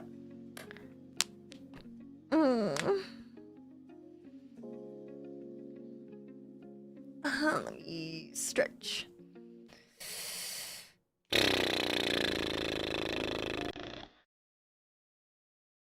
Merch sale. Don't worry, we don't have that much left of this lesson, so we're on the home stretch now. We're gonna go to content suggestions. Oh wait, hold on. No, we're not going to content suggestions. I see a good question here. What if someone wants to have both, like keep a business and have friendship? What I say to that is, hold on until I get to the slide. It's a great point that you bring up. It will be talked about later when we get to the networking tab. But first, we got to go through content suggestions. So, these are just some suggestions. This is not the definitive guide to how to make content as a VTuber. For the love of anime thighs, please don't look at this list and think, I have to do this or I'm not a VTuber, I will not grow, and there's no ifs, ands, or buts for creativity. That's not right. It's not true. And honestly, if you think like that, you're a sussy baka. These are just merely suggestions on some ideas of what you could do as a VTuber. And doing any of these does not make you a better or lesser than VTuber. And the fun thing is, you can do all of these in different categories. This is just where I typically see this type of content in these different categories. You have the live stream type of content. A lot of people like to do reaction, gaming, like let's plays or like challenges for games. A lot of people like to do singing or ASMR. A lot of people like to do just chatting or experimenting type of streams where they're like science projects, or they kind of mess around with like their model and like do all these interactive adventures. Long form videos is YouTube stuff. Stuff that you would, watch like on YouTube and like, I don't know, like Twitter or something. They're just long form videos. What I typically see a lot of VTubers do is commentary challenge type videos, like art challenges or gaming challenges or like game shows and stuff. Documentaries. I've been seeing some VTubers do documentaries on stuff and vlogs. And then shorts. I've seen some people talk about a day in the life, like, oh, what's it like being a corpo VTuber? Or, oh, here's a funny story that happened to me as like a VTuber, or like my real life. And then mini vlogs, like kind of showing you around, like, hey guys, like this is my room tour. Hint, hint. Future video coming soon. Hint, hint. And then shit posting. Silly, dumb anime memes and being dumb, silly, just a silly little guy or a silly little girl or silly they, them and stuff, just silly. Just silly little things. Again, these are just suggestions, so just please experiment. If you haven't seen a VTuber do something, try it. Maybe you'll blow up for it. Maybe you'll have fun. It's okay to be different. That's what makes it like content creation. That it's about creativity. I don't want people to limit their creativity for likes and for views. You're gonna be tempted for this. You will. You're gonna see some big ass anime titty girl moan in a microphone, and you're gonna think to yourself some misogynist shit. Or I don't know what the female version of that is, but you're gonna think some very nasty things, and you're gonna think that's all you have to do to grow, and that's not true. And I'm using that example because I see that being thrown around constantly. Big booba model, mean views. Unga bunga, I click and I subscribe. Okay, well, I managed to hit 100K without doing that. But Mari, you're an exception. No, I'm not. No, I'm not actually. I kind of struggled with it way more than I could have if I actually like... if I actually like gave like more effort into my content and knew what the fuck I wanted to do. So don't be afraid to experiment if you've never seen stuff, and don't be afraid to do what other people are doing too. Add your own twist to it. You can't just like sit there and be like, if I do ASMR, I'm a bad person. That's not true. You might have people telling you that though. Don't listen to them. Think of it like this. People only criticize when they are either jealous or they're not doing better than you in life. Unless if it's constructive criticism, like stuff that is actual like advice and suggestions on how to help you, then the majority of it is just noise. You don't have to worry about it. If you're here to have fun, definitely experiment. If you're here to do like business and make money, then you do need to be a bit more mindful of what it is that you're putting out there, because if you want people to watch you for playing games, then why are you making ASMR? It doesn't make any sense if you're here to like grow a brand. You have to be consistent with that, which we'll talk a bit more about later. So these are just some content suggestions.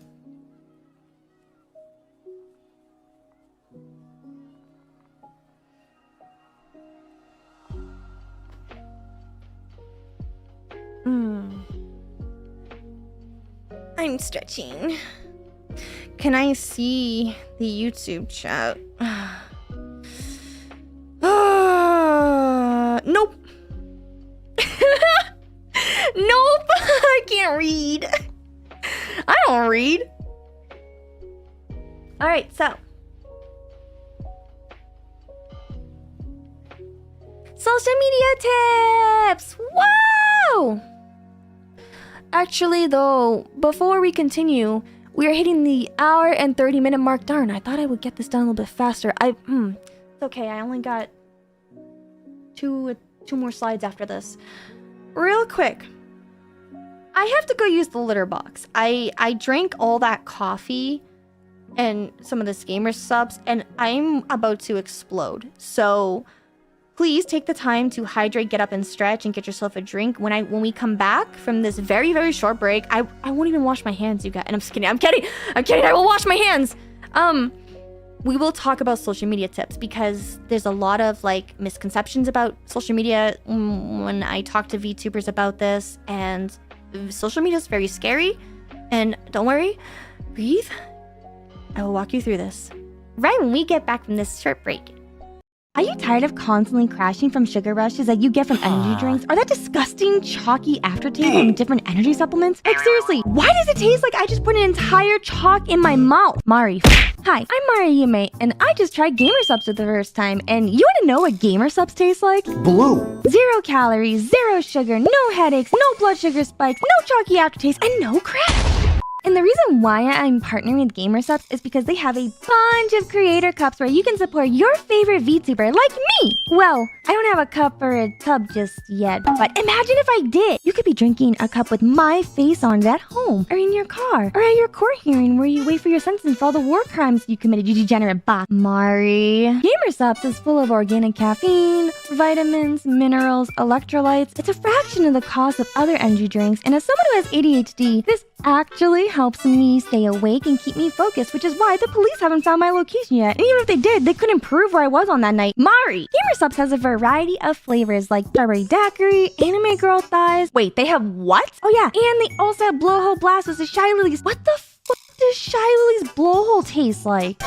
At gamersubs.gg/Mari. So what are you waiting for? Code Mari will give you 10% off of Gamersubs forever. I can't wait for the day that Jay Schlatt has to print out my face on a creator cup and then he has to drink my special flavor.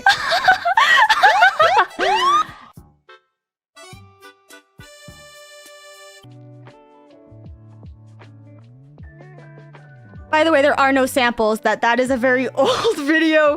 I forgot to swap it to the more updated one. There are no free samples anymore, okay? That code doesn't exist, but you can still use code Mari for 10% off on your entire order. I'm sorry, I scammed you. Yeah, that's right, you scammed, idiot. Okay, so.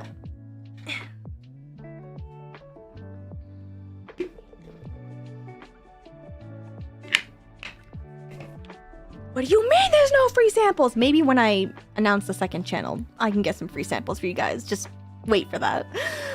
So, social media. Scary. Why is it scary? Because I have social anxiety. No, I do though, but okay. So, first of all, do you need to use all the socials? No. Not at all. Nope. Nope. Nope. Is it a good idea? Oh, I don't know. But you don't need to. You can. You absolutely can. If you have the time, energy, the mental, like, capacity to do all of that, then gosh, I'm so envious of you. I wish I could. I got time blindness. I have rejection sensitivity. I have mental issues. I'm just kidding. I have ADHD. Kind of the same thing, right? So, but yes, you don't need to use all different social media platforms to grow, become famous, and to make friends. Use the ones that are more interesting to you, in my opinion. Like, Twitter is really good. And, like, I know you keep wondering why I call it Twitter. I don't want to call it X. It sounds lewd.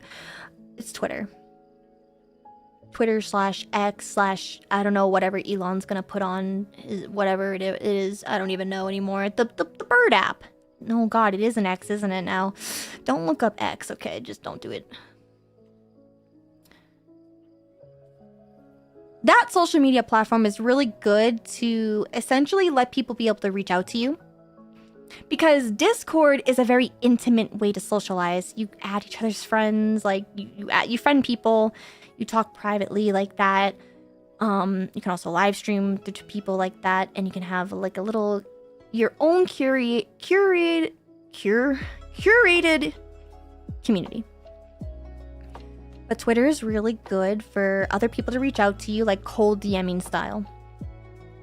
Instagram is really good for visuals, especially if you want to do like little tiny video clips, and just kind of. It's like a mood board in a way. It's like a professional portfolio and mood board for yourself. TikTok is, videos and brain rot. The thing about TikTok, though, is that TikTok does not like VTubers. In fact, if you're okay with, like, showing your IRL self with VTubing, which I will talk about that a bit more at the end, then you can kind of get away with like TikTok. Also, like live streaming on TikTok is pretty good. But overall, like TikTok does not like VTubers because TikTok has a mass reporting issue. It's not because TikTok is like, we hate anime women. It's because TikTok doesn't have any good regulations on their platform. And TikTok's the type of platform that will just push your content out to a bunch of random people who don't like VTubers. They don't like anime. They don't like any of the stuff that we do. So they just mass report us. And TikTok's algorithm, they view that as, oh, this is just bad content. And then they suppress it. So that's why like TikTok is one of those things where you kind of have to bend some of the social norms for VTubing to do well on there. But you don't need to use it if you don't want to. There's many successful YouTubers and live streamers who never post on Twitter. Ever. So you don't have to use social media like that if you don't want to. It's what you're comfortable with. So another thing about social media that you should be a little more wary of is, well, having good social media hygiene, because social media can be very addicting, and you kind of have to be careful on there, because sometimes social media is curated in a way to manipulate your feelings. It's meant to make you feel happy, horny, sad, depressed, angry, have panic attacks probably. It's meant to manipulate your emotions. And so being mindful of how often you're using social media and how it's affecting your mindset and your will to want to be a content creator, these are things you're going to have to be mindful of and balance. It's okay to take some breaks on social media. Some other good social media hygiene techniques is, besides taking breaks, is muting words that trigger you and that you don't like, blocking people. And yes, you will get people who be like, why did they block me? Why did they block me? What did I do? If you don't vibe with them and they really make you uncomfortable, block them. This is for your own safety. Their hurt feelings don't matter for your safety. This is for you. Another good social media hygiene tip that I would like to share is, your numbers don't define you. And this is something that a lot of people get angry over, because they're like, people say that you shouldn't care about numbers, but numbers really matter a lot, actually. And actually, Becky, no, they don't, because they don't define you. You might have a really big following on, let's say Twitter, and have 10 CCV on Twitch, because the numbers don't necessarily convert all the time. Does that make you a bad VTuber or a content creator? No, it doesn't. Numbers are more for social proofing, but that doesn't mean you're worthless because you don't have big number. And unfortunately, there are a lot of people who will discriminate you against your numbers. But remember, even if you're being discriminated against, your numbers don't define you. And if that person, that company, whatever that is, can't see through that, well, maybe it's better that you don't work with them or talk to them anyways, because there's so many people, there's so many companies out here that would love to work with you, love to talk to you, love to get to know you, and they see you more than just that number on the screen.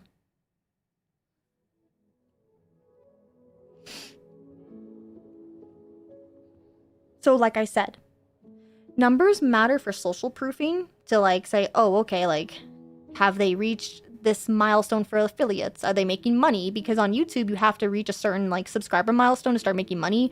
It's just social proofing, but it does not define you. And that is a very big difference that I want you to understand. So, in terms of numbers,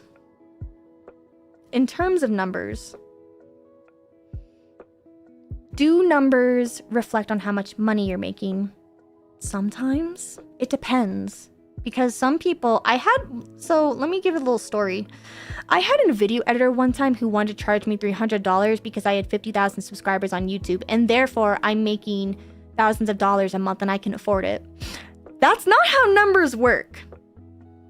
For YouTube, at least, numbers means views on the video. That's how you know how much money I'm making. And even still, you still don't know exactly how much money I'm making per video. If I have 2 videos uploaded on YouTube and both of them have 10,000 views, I could be making way more money on one video versus the other, and you will have no idea if I am. So don't be skewed by numbers, because there's a lot of variables. With that being said, how to actually like get engagement, you know, not the cheap engagement baiting way, how to actually like grow with numbers. This is more for like a professional sense, because I think when you're here to like make friends, engagement for you should be to be able to make a connection with somebody, to make a friend. So if you're here to make friends and do this as a hobby, then why do you need to care about how many people are commenting? You should just be happy that at least one person did, because that means you made a connection and then you can go talk to that person. But in a professional setting, if you want this to be a career and like make money and be seen as like a legitimate business, how do you like get engagement that will promote more of your social proofing and how to get people to have a bigger brand awareness for you? Well, first of all, you'll hear a lot of people say post good content. Even I've said this a couple times, but no one really explains what that means. What does it mean to post good content? Well, good content means it provides value to someone. Whether that's one person, 100 people, or 100,000 of people. If you go up to like a party or something and you're having like a good conversation with somebody, and then they leave that party and they remembered you because of that good conversation, that's good content. That's what that means. That provided value to them. It transformed them in some way, for better or for worse. And notice how I said, or for worse. Sometimes people think good content means making people angry. That's why people engagement bait. That's why people rage bait. Because to them, it's good content. They make money off of it. If you're here to do this as a hobby, then you need to provide value to someone. You can't just like go up to a random stranger and say, hey, look at this video I made. They're gonna be like, why? Why should I care? What? Who are you? How'd you get in my house? How are you here? You know what I mean? Like, it needs to be meaningful to them in some way. That's what value means. And again, if you're able to transform at least one person's life with the piece of content that you uploaded, congratulations, you did the social media thing. You made the content valuable. You made good content. You did something.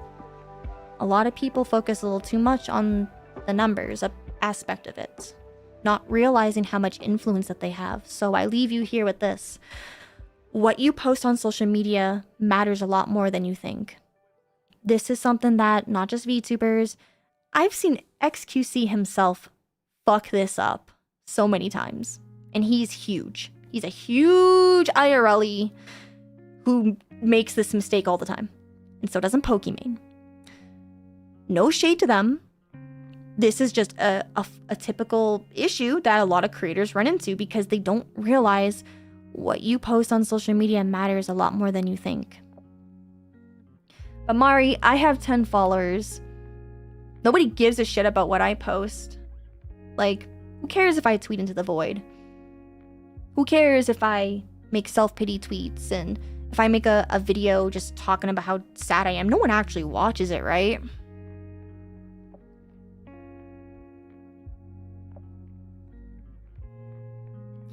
What you post on social media matters a lot more than you think. I had to take a break from looking at Twitter and even YouTube for a while because the amount of content that it kept showing me was always just so negative, and like I've kind of just lost a lot of respect for a lot of creators, and it's not their fault. They're trying to make their bag. They're trying to get their bills paid. But like their content damaged my mental health pretty bad. And that's why I haven't uploaded a lot. Is that considered oversharing? Maybe. I'll leave that up to you to decide, but if you're wondering why I haven't made a lot of content, it's because my peers have really affected my mental health a lot and I had to take a break. Isn't that crazy to think about? The person who you looked up to the most, you made me not want to post on here because of how much negativity you were spewing.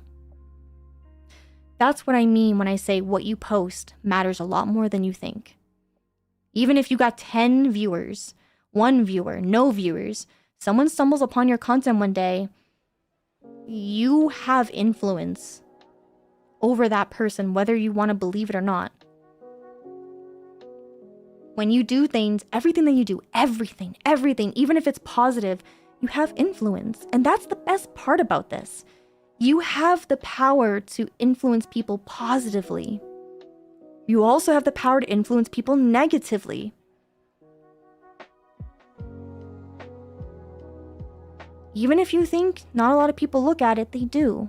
Even if they don't necessarily say it, they do. And it does affect them in some way. So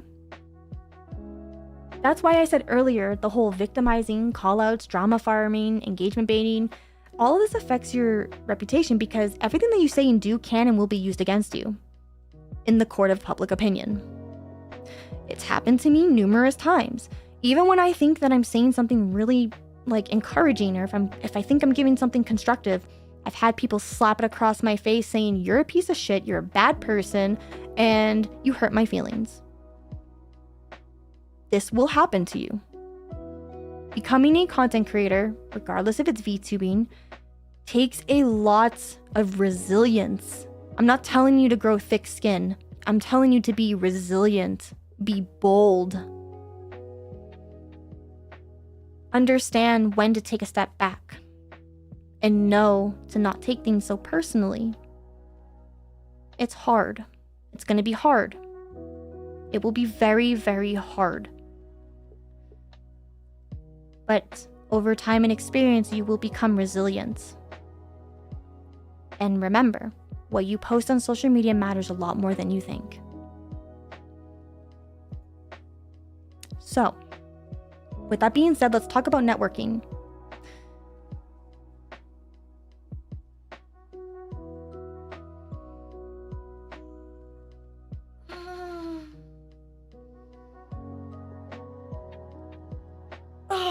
Take a big stretch. That was really intense. Take a big stretch and breathe.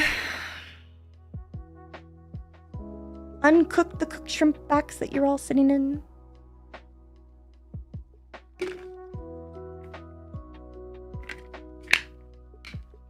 Drink some gamer subs.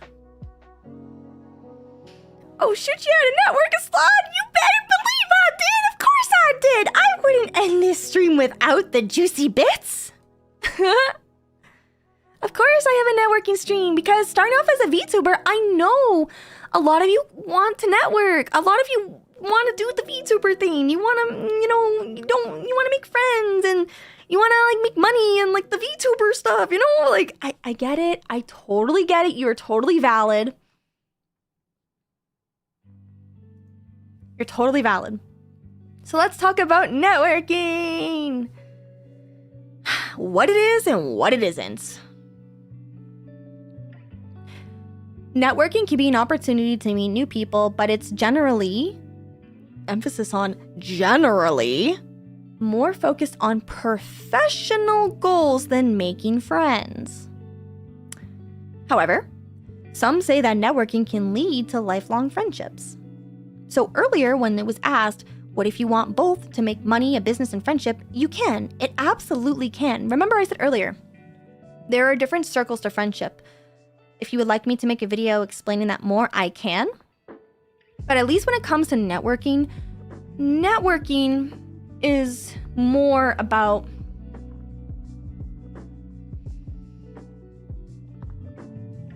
I'm trying to conceptualize the word. Networking isn't about exchanging business cards, and being like, collab, collab, collab, collab. It's about making true connections with people. But the key is, before you move those connections straight into the friend territory, you need to have more meaningful conversations that help advance your professional goals. So if you end up making a friend in all of this, it's more like an added bonus. So networking involves building things like rapport, having meaningful conversations, and finding common ground with other professionals in a short amount of time. That's why when you go to conventions, they have these things called mixers. You have a very short time frame to go find some common ground, have a meaningful conversation, and kind of letting people know who you are. That's what networking is. It's posting a piece of content saying, hey, I'm Mari. I like to make videos about VTubers and VTubing and talking about my experiences as being a virtual content creator. Here's an example of it. Here's me doing the thing. If you ever like want to talk to me more about this whole VTuber thing, my DMs are open. That's kind of how that's one really great way of networking if I were to go to a mixer, right? I've been to a couple of mixers and oh man, I'm so awkward at them. And God, I know when I go to TwitchCon this year, I'm going to have to go to some mixers and I'm so awkward at them because I go in there and I tell them weird stories. I tell them about the time I ate mold 3 times. I did that. I did that at a Minecraft party last year.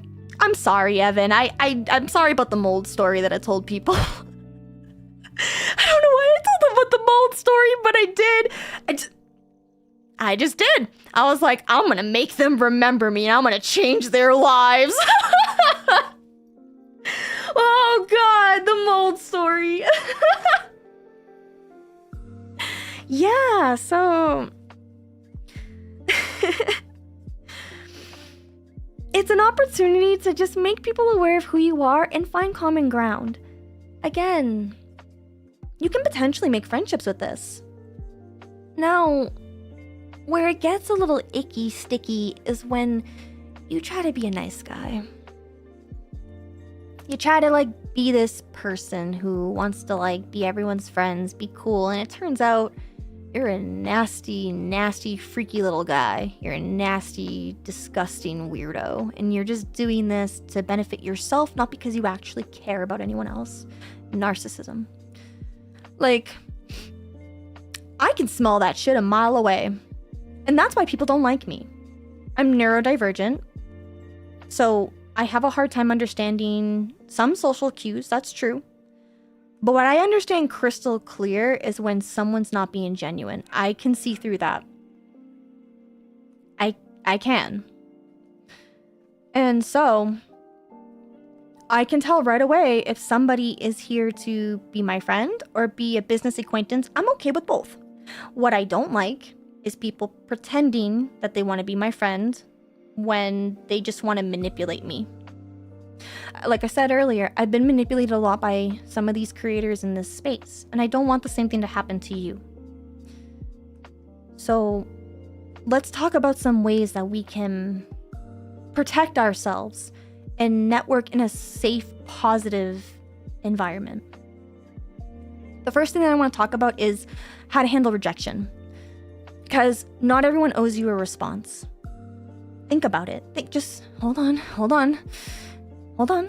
Just think about it for a second, okay? I know that kind of hurts. It hurt me when I had to hear that for the first time. But think about it. Life can sometimes get in the way. And you truly don't know what's going on in someone else's life that could be affecting them and why they're not answering you.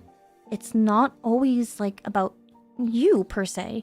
Just because someone didn't respond to you, it doesn't mean that they don't like you. For example, I don't answer a lot of DMs, and it's not because what they said wasn't interesting. Sometimes it is. Sometimes what they said was weird, but that's not always the case. I have anxiety when it comes to socializing due to people being very mean to my ADHD tendencies. I take medication now to help so I don't annoy other people. That's not oversharing because I talk about this a lot, because eventually I will talk about neurodivergency, not in this stream. If you're neurotypical watching this, bless your soul, man. Bless your soul. You don't gotta deal with the shit I gotta deal with. But because of this, I have a hard time socializing because I get overwhelmed. I get really overwhelmed and I take a break, and sometimes I just forget to answer people. That doesn't mean I don't like them though, and some people genuinely take that as like, I don't like them. And that really is unfortunate because you're kind of limiting yourself from a potential opportunity to talk to somebody else who does have the time to talk to you, or who isn't going through something, or who has the mental spoons, because you're taking this rejection or this perceived rejection as the definitive way of how everyone else will treat you. And that's not fair to you, that's not fair to me, and that's not fair to everyone else you talk to.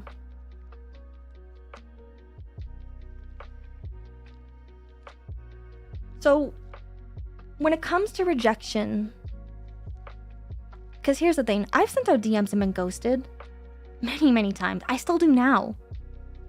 Like, I still deal with people ghosting me, and that is how it is, you know?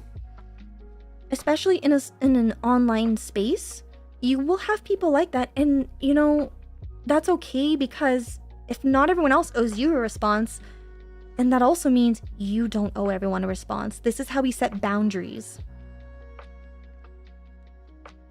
It's really important to set boundaries. You don't owe anyone a response to something. Even if everyone is pressuring you to say something, you don't have to. And you don't have to do something because someone asked you to. And if they use it against you, then they are not a good friend at all. Okay? Like, you will definitely encounter people in this industry who will try to do these nice guy tactics where they try to pretend like, but I did so much for you. I thought we were friends. We followed each other on Twitter. I thought we were mutuals. That doesn't mean shit. If someone blocks you, that doesn't mean like, if you two are not like talking on a daily basis and someone blocks you, you don't need to take it so personally and think that this person is terrible for blocking me because, oh my gosh, like how dare they block me? They're probably doing it for their own safety. And if it turns out to be something shitty like, well, someone's spreading rumors around me and now everyone's blocking me. Okay, so think of it like this. If someone's spreading rumors about you and these people are blocking you and not talking to you, then they're just sheep. They're sheep who just blindly listen to other people and don't do their research. And do you really want to be around sheep? Do you want people like that in your life? Does that make you feel important? No, it does not. It makes you feel sad and lonely. I take this from experience. So if people are blocking you, no one's talking to you, that doesn't mean that's how everyone is going to be. And going back to the whole rejection thing, if you perceive every interaction as negative, you're going to limit yourself from being able to meet actual good people that you vibe with. And it's because you gave up. You gave up and you're not giving yourself the self-respect that you deserve. And so when it comes to like networking, in either a professional or personal sense, you're gonna have a lot of rejection. It's part of the process though. It hurts. It does hurt and it sucks. I've been in a really big collab once where I got to collab with some really big names and I think I fucked it up. None of them talked to me. I think about that from time to time, but I remembered that if they really didn't like me, I mean, as much as that sucks, that's part of the journey, and that just means I can go find other people who truly accept me for who I am, and I have found those people now. Now I'm not hurt as much anymore by screwing up whatever is in my head, because none of them have come out to tell me what I did wrong. For all I know, I couldn't have done anything wrong, and maybe they just kind of just forgot, you know? It could just be perceived rejection. I have no idea because I never got confirmation, and I'm not gonna go out of my way to confirm that because I don't need to. I have people who do care about me, and that makes me happy, and I think about them. So setting your boundaries to understand that, hey, you're not gonna vibe with everyone. No, and like, that's okay. It kind of sucks when you feel like the whole world is against you, and there will be times where it's gonna feel like the whole world is against you and you have no one. That's when I think you should take a step back, breathe, and remember, you don't owe anyone anything, and there are people out there who do care about you. You have to go find them. So don't limit yourself to network or make friends because of a couple of bad interactions. Okay? Okay. So, other than, oh, you know what? Oh, Bridget, that's actually a really good point you bring up. Usually what I try to do is I step back and read what I said and think, is this how I'd want someone to approach me? It's helped me stop rushing others, though whether or not it changes how others think of you depends on each person. That's actually a very good point. Yeah, it is true. And that is very true. That's actually a great point. How is this how I would like to be treated? That's actually a really great way to kind of think about it, you know? Because remember, everyone has their own like problems and emotions and stuff that they're dealing with, and you don't know about it. Like you don't know, and it's not fair to assume, you know? That's really good. That was a really good point. So now, some bonus tips.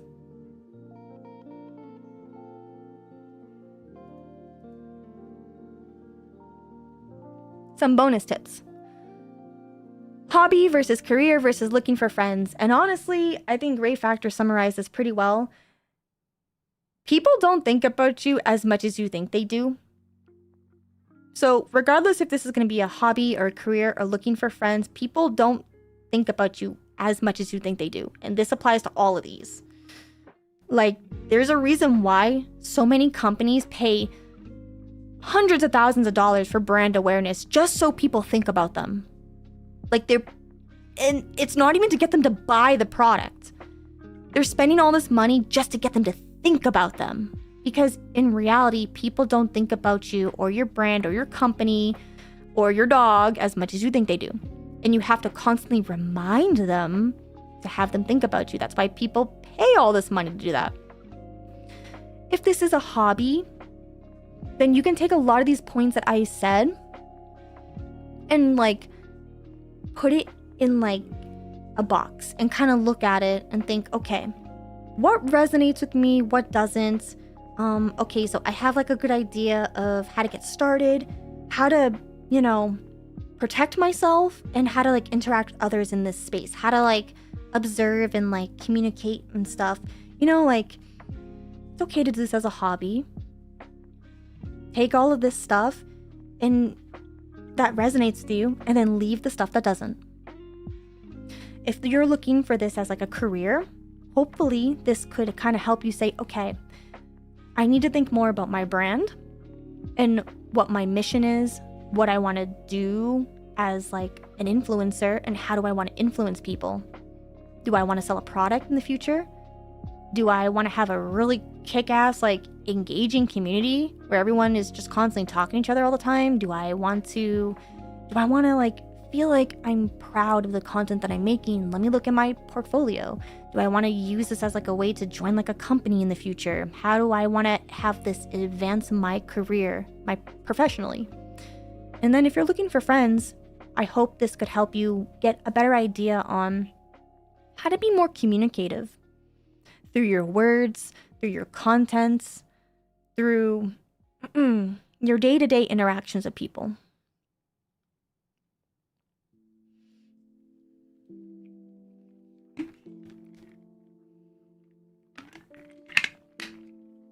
Approaching others is really hard, and it's really scary. But if you are here to make friends, just understand that there's a good chance that they're scared too. There's a really good chance that they're hoping that you'll message them. And hey, if they don't, no big deal.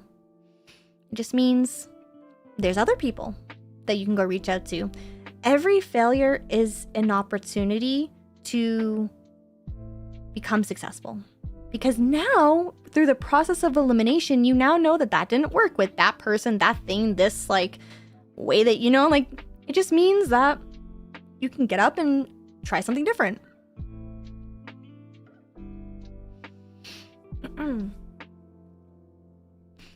Consistency is really important, but nobody understands what consistency is because no one really defines it for you. This is something that I struggled with for the longest time because no one, like, I always listen to YouTube gurus being like, consistency, consistency, consistency, and they don't tell you what consistency means. And you're just like, okay, I post every day. Why am I not growing? That's not necessarily what consistency means. It's part of it, a very small little piece of the consistency pie. Consistency can also mean, do your thumbnails feel the same? That doesn't mean copy and paste in the same thumbnail. Do they feel the same? Are you using a similar art style? Are you using a similar font? Are you using a similar color scheme? When I look at your content, does it feel similar? That's part of consistency too. Can I look at your content and within 3 seconds, can I figure out what you're about? If I can't figure out what you're about in like 3 seconds, it's not consistent. Consistency can also mean... Sorry, I thought I was gonna sneeze. I was like, am I about to sneeze right now? No. Consistency can also mean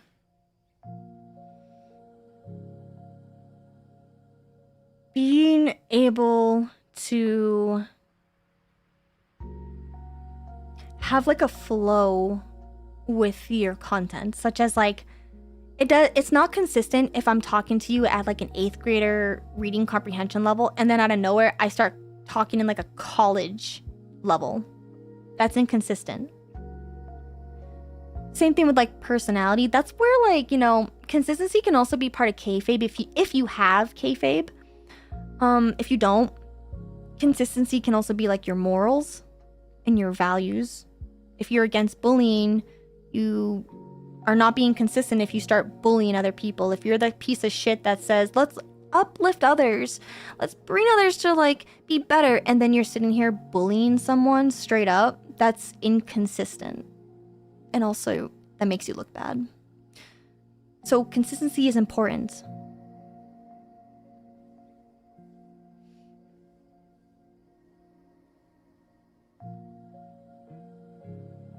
Is it okay to switch up your niche? So niche is kind of interesting, actually.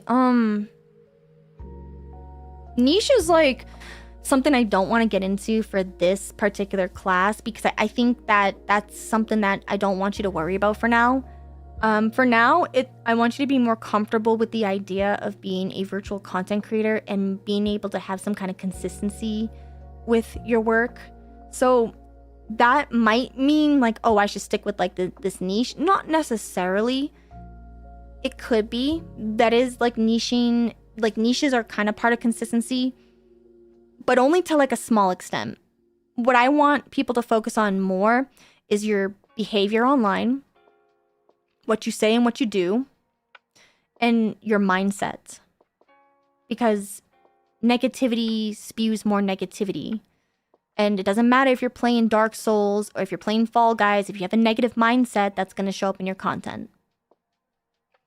And the people you attract. So when it comes to like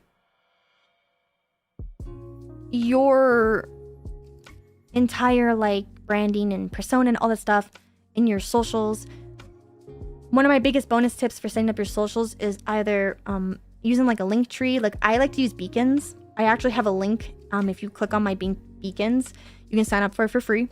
And I just list all my socials there. I also have all my socials on my YouTube channel and on my Twitch and on my like, I have my YouTube channel linked to my Twitter account. Same thing with Instagram and TikTok. Like you want to have all your socials set up and connected so that way people aren't jumping through hoops to find you. You want to have it all there and you want to double check that it's all working. None of your links are broken. Because that's also part of the consistency factor.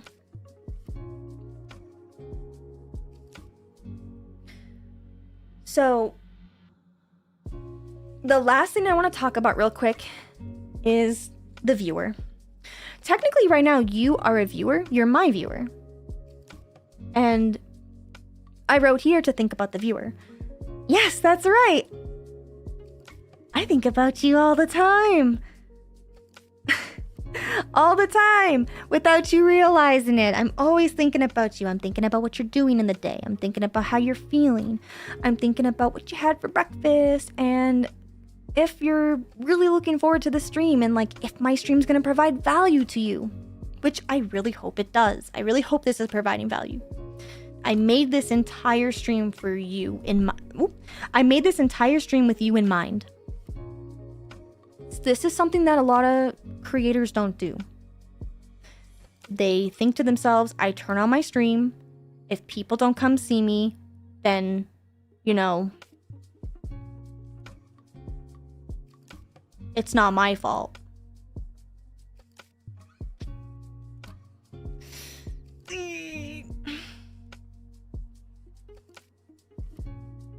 It's not my fault.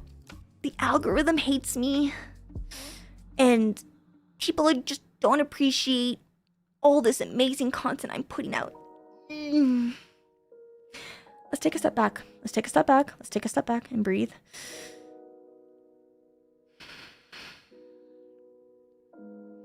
Let's replace the word algorithm with viewer.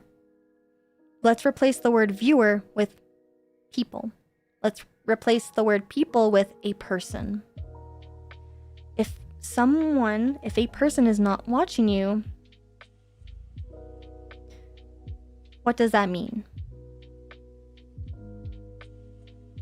Think about why you watch someone. Think about why you're here today. Think about why you choose not to watch someone. Is it their voice? Is it the color palette? Something about, maybe like they made an offhand comment you didn't like. Maybe what they're doing just doesn't interest you. Or maybe it does interest you, but it doesn't interest you right now. Maybe it'll interest you later, so you put them on the not right now tab. Always think about the viewer. It's the same thing with friendships. You can't make friends if you don't be a friend. This goes back to the whole transactional like relationship stuff too. You can't make friends if you don't be a friend. But here's the thing. You're not owed friendship just because you're being a friend. Friends don't come first. Friends come after. What comes first are shared experiences and how those shared experiences develop over time. That is how friendship comes. When it comes to someone subscribing on your channel, it's not because you said subscribe to my channel. Sometimes like that's a helpful reminder for people. And it makes the subscribe button glow up. It's really cool. But like, you're not owed a subscription just because you hit the go live button. People subscribe because you meant something to them. What you said in that piece of content, in that visual, in anything that you did, that interaction was positive enough that they wanted to subscribe so they can see more of your stuff. Think about the viewer. What does the viewer like? What does the viewer not like? What's a sore spot for the viewer? Something that maybe you know, even if you feel passionate about talking about it, but you know it could really hurt your viewers' feelings, and maybe it's better that you don't say that to your viewer and you say it to like a friend, or you vent it in a journal. What's something that your viewer really, really likes? That's the hardest thing to distinguish, is finding out what is the viewer interested in, because a lot of people confuse it with, how do I make people like me? That's not a healthy way to think about things. Remember, we want to be bold. We want to be creative, and we want to be the best versions of ourselves. That doesn't mean we change ourselves to make people like us. What that means is we find people who mesh well with who we are as people. So think about the viewer. If you know that, or you have an idea, let's use me for example, let's use you for example. I had the idea that you're either really new to VTubing, maybe you've been VTubing for a while and you kind of know who I am and you're curious what I'm gonna say, or maybe like you've never heard of me before, but this like stream caught your eye because you're like, oh, I don't see people making this kind of content. That was my assumption about you. I don't know if that's true. I'm gonna look at my analytics later and see if that is true. And I also thought that maybe you're the kind of person who may have a little bit of social anxiety and like my goal today was to help make you feel a bit more confident. That was my goal. To make you actually like want to go out and reach out to somebody or inspire you to go make something that you're really proud of. That was my goal with this stream today. That's how you know I thought about you. Think about the viewer. Think about the person you're talking to. The algorithm is just the audience. Yes, there is an AI that's part of the algorithm that kind of manipulates your content, and it shows who to show, and that's only because the algorithm is not here to hurt you. They're trying to help you. They're trying to help you push your content out to someone who they think, the robot thinks, will appreciate it. And sometimes, yes, it does get confused. For example, AI and the algorithm in YouTube really does not understand VTuber just yet. There's not enough data on it, so it keeps thinking I'm saying YouTuber or BTuber, whatever that is.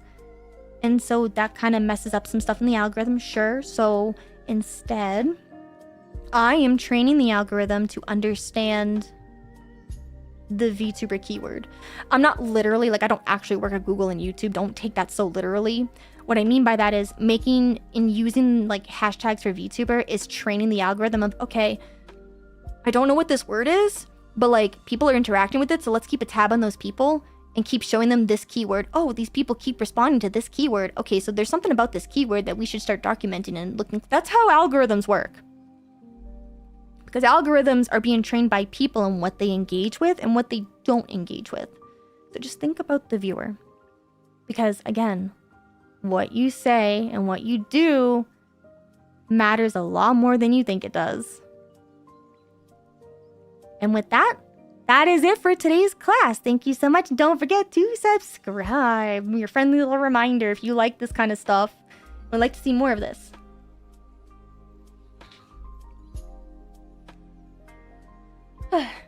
So I can answer just a few questions. Really quick, like I'll take like 5 minutes to answer some stuff that interests me that I haven't had a really big chance to, because some of this stuff I can answer in like other videos and other live streams. So there was something that I wanted to say, and yes, join the Discord. Let me see here. There was one question on here that I wanted. Oh, here it is. It's by Pandora Pan. Your target audience reflects to your content that you're working. If you don't have content that would get clicks, so is your audience. And like that's a very interesting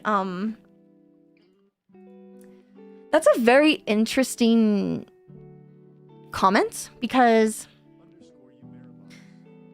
I do agree that you cultivate your audience, and there is a huge argument about, well, you don't have control over your audience, but you do in some sense. You do have some influence. If you constantly victimize yourself, you're going to bring people who have a savior mentality. That is a psychological like thing that has been studied. You can look it up. It's a thing. If you have the personality that's more positive, but it's so sickeningly sweet positive that anyone, like, you're making your community feel uncomfortable to bring up any negative emotions, that is something that you cultivated. Toxic positivity. And yes, the reason why your audience reflects you is the same reason why your friends reflect you. Who you hang around with really affects your mentality and your perspective on things. And so if you realize that, man, like, I kind of don't enjoy things in life anymore. I don't have a lot of like creative juices anymore. I don't really feel like there's a point in anything. Look at who you're spending your time with. Look at the media that you're consuming. Are you like noticing that Twitter is sending you a lot of drama and like negative stuff? Are you watching a lot of like videos that are kind of triggering? What are your friends saying all the time? Are they just always complaining about like their significant others? Like think about that. So yes, I do agree that what you do as an influencer, well, influences people, whether you want it to or not. Even if that's not even your intentions, it can happen. Because again, you can't control how other people perceive you. But you can control how you react to it. Where the hell is your check mark? I don't know. I don't even know how to get one, Evan. I don't know how to get one. And yes, there is going to be a VOD. This is going to be timestamped and also made into a highlight in a bunch of shorts from my short goers. Can you elaborate on not exchanging business cards while networking? If I can't say I'm X, I do Y, I want to do Z together, what should I say? No, don't take it so literal. Don't take it... Are you neurodivergent? Don't take it so literal. That... You can totally exchange business cards. It's not, like, that deep. It was more to provide an example of how, like, serious some people take networking, to the degree of I am here to make friends, but that's not why I'm really here. I'm actually here to find people to collab with that I mesh well with, and just being clear about your intentions. It's more an example of that. There's nothing wrong with handing out business cards. It was more like giving context to what the word networking means and defining that word.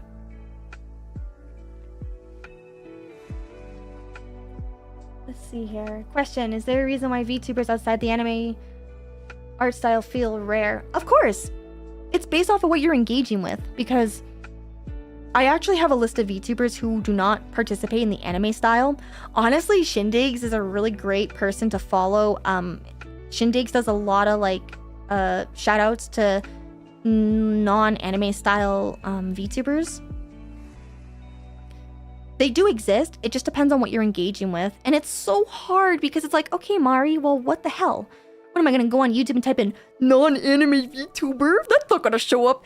Yeah, it's because the algorithms, the robots, they don't know how to categorize those VTubers just yet. But because they use the word VTuber, they're in the sea of all the other VTubers because the algorithms don't know how to categorize them yet. I'm working on something behind the scenes to kind of help with this. So if you're looking for more VTubers who are not more anime style, feel free to join the Discord and wait until I provide an update with that tool that will come out hopefully sometime next year.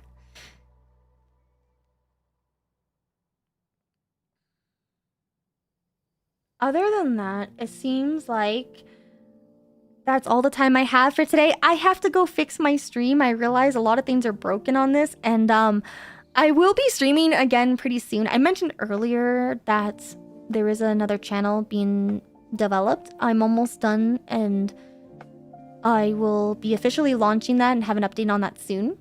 But for now, I have to spend the rest of my day doing some stuff in Live 2D. Spoilers.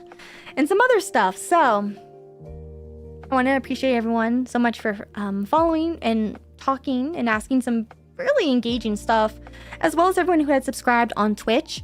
Like, thank you so much for the super chats and the donations. I did see all of those, and I very much appreciate them.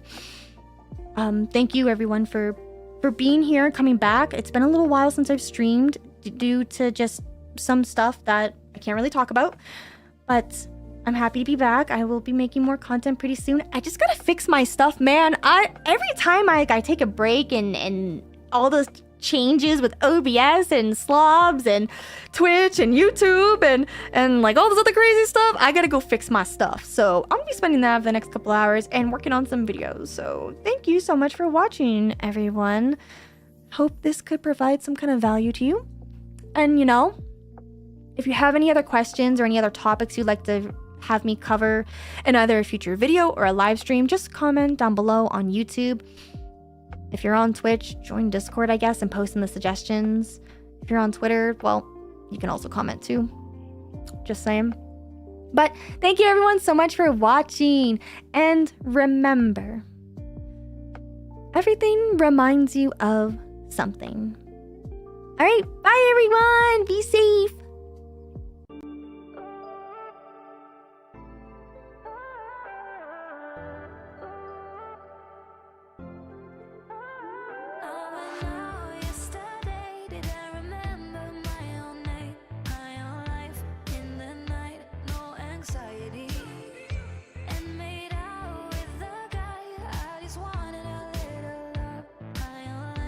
In the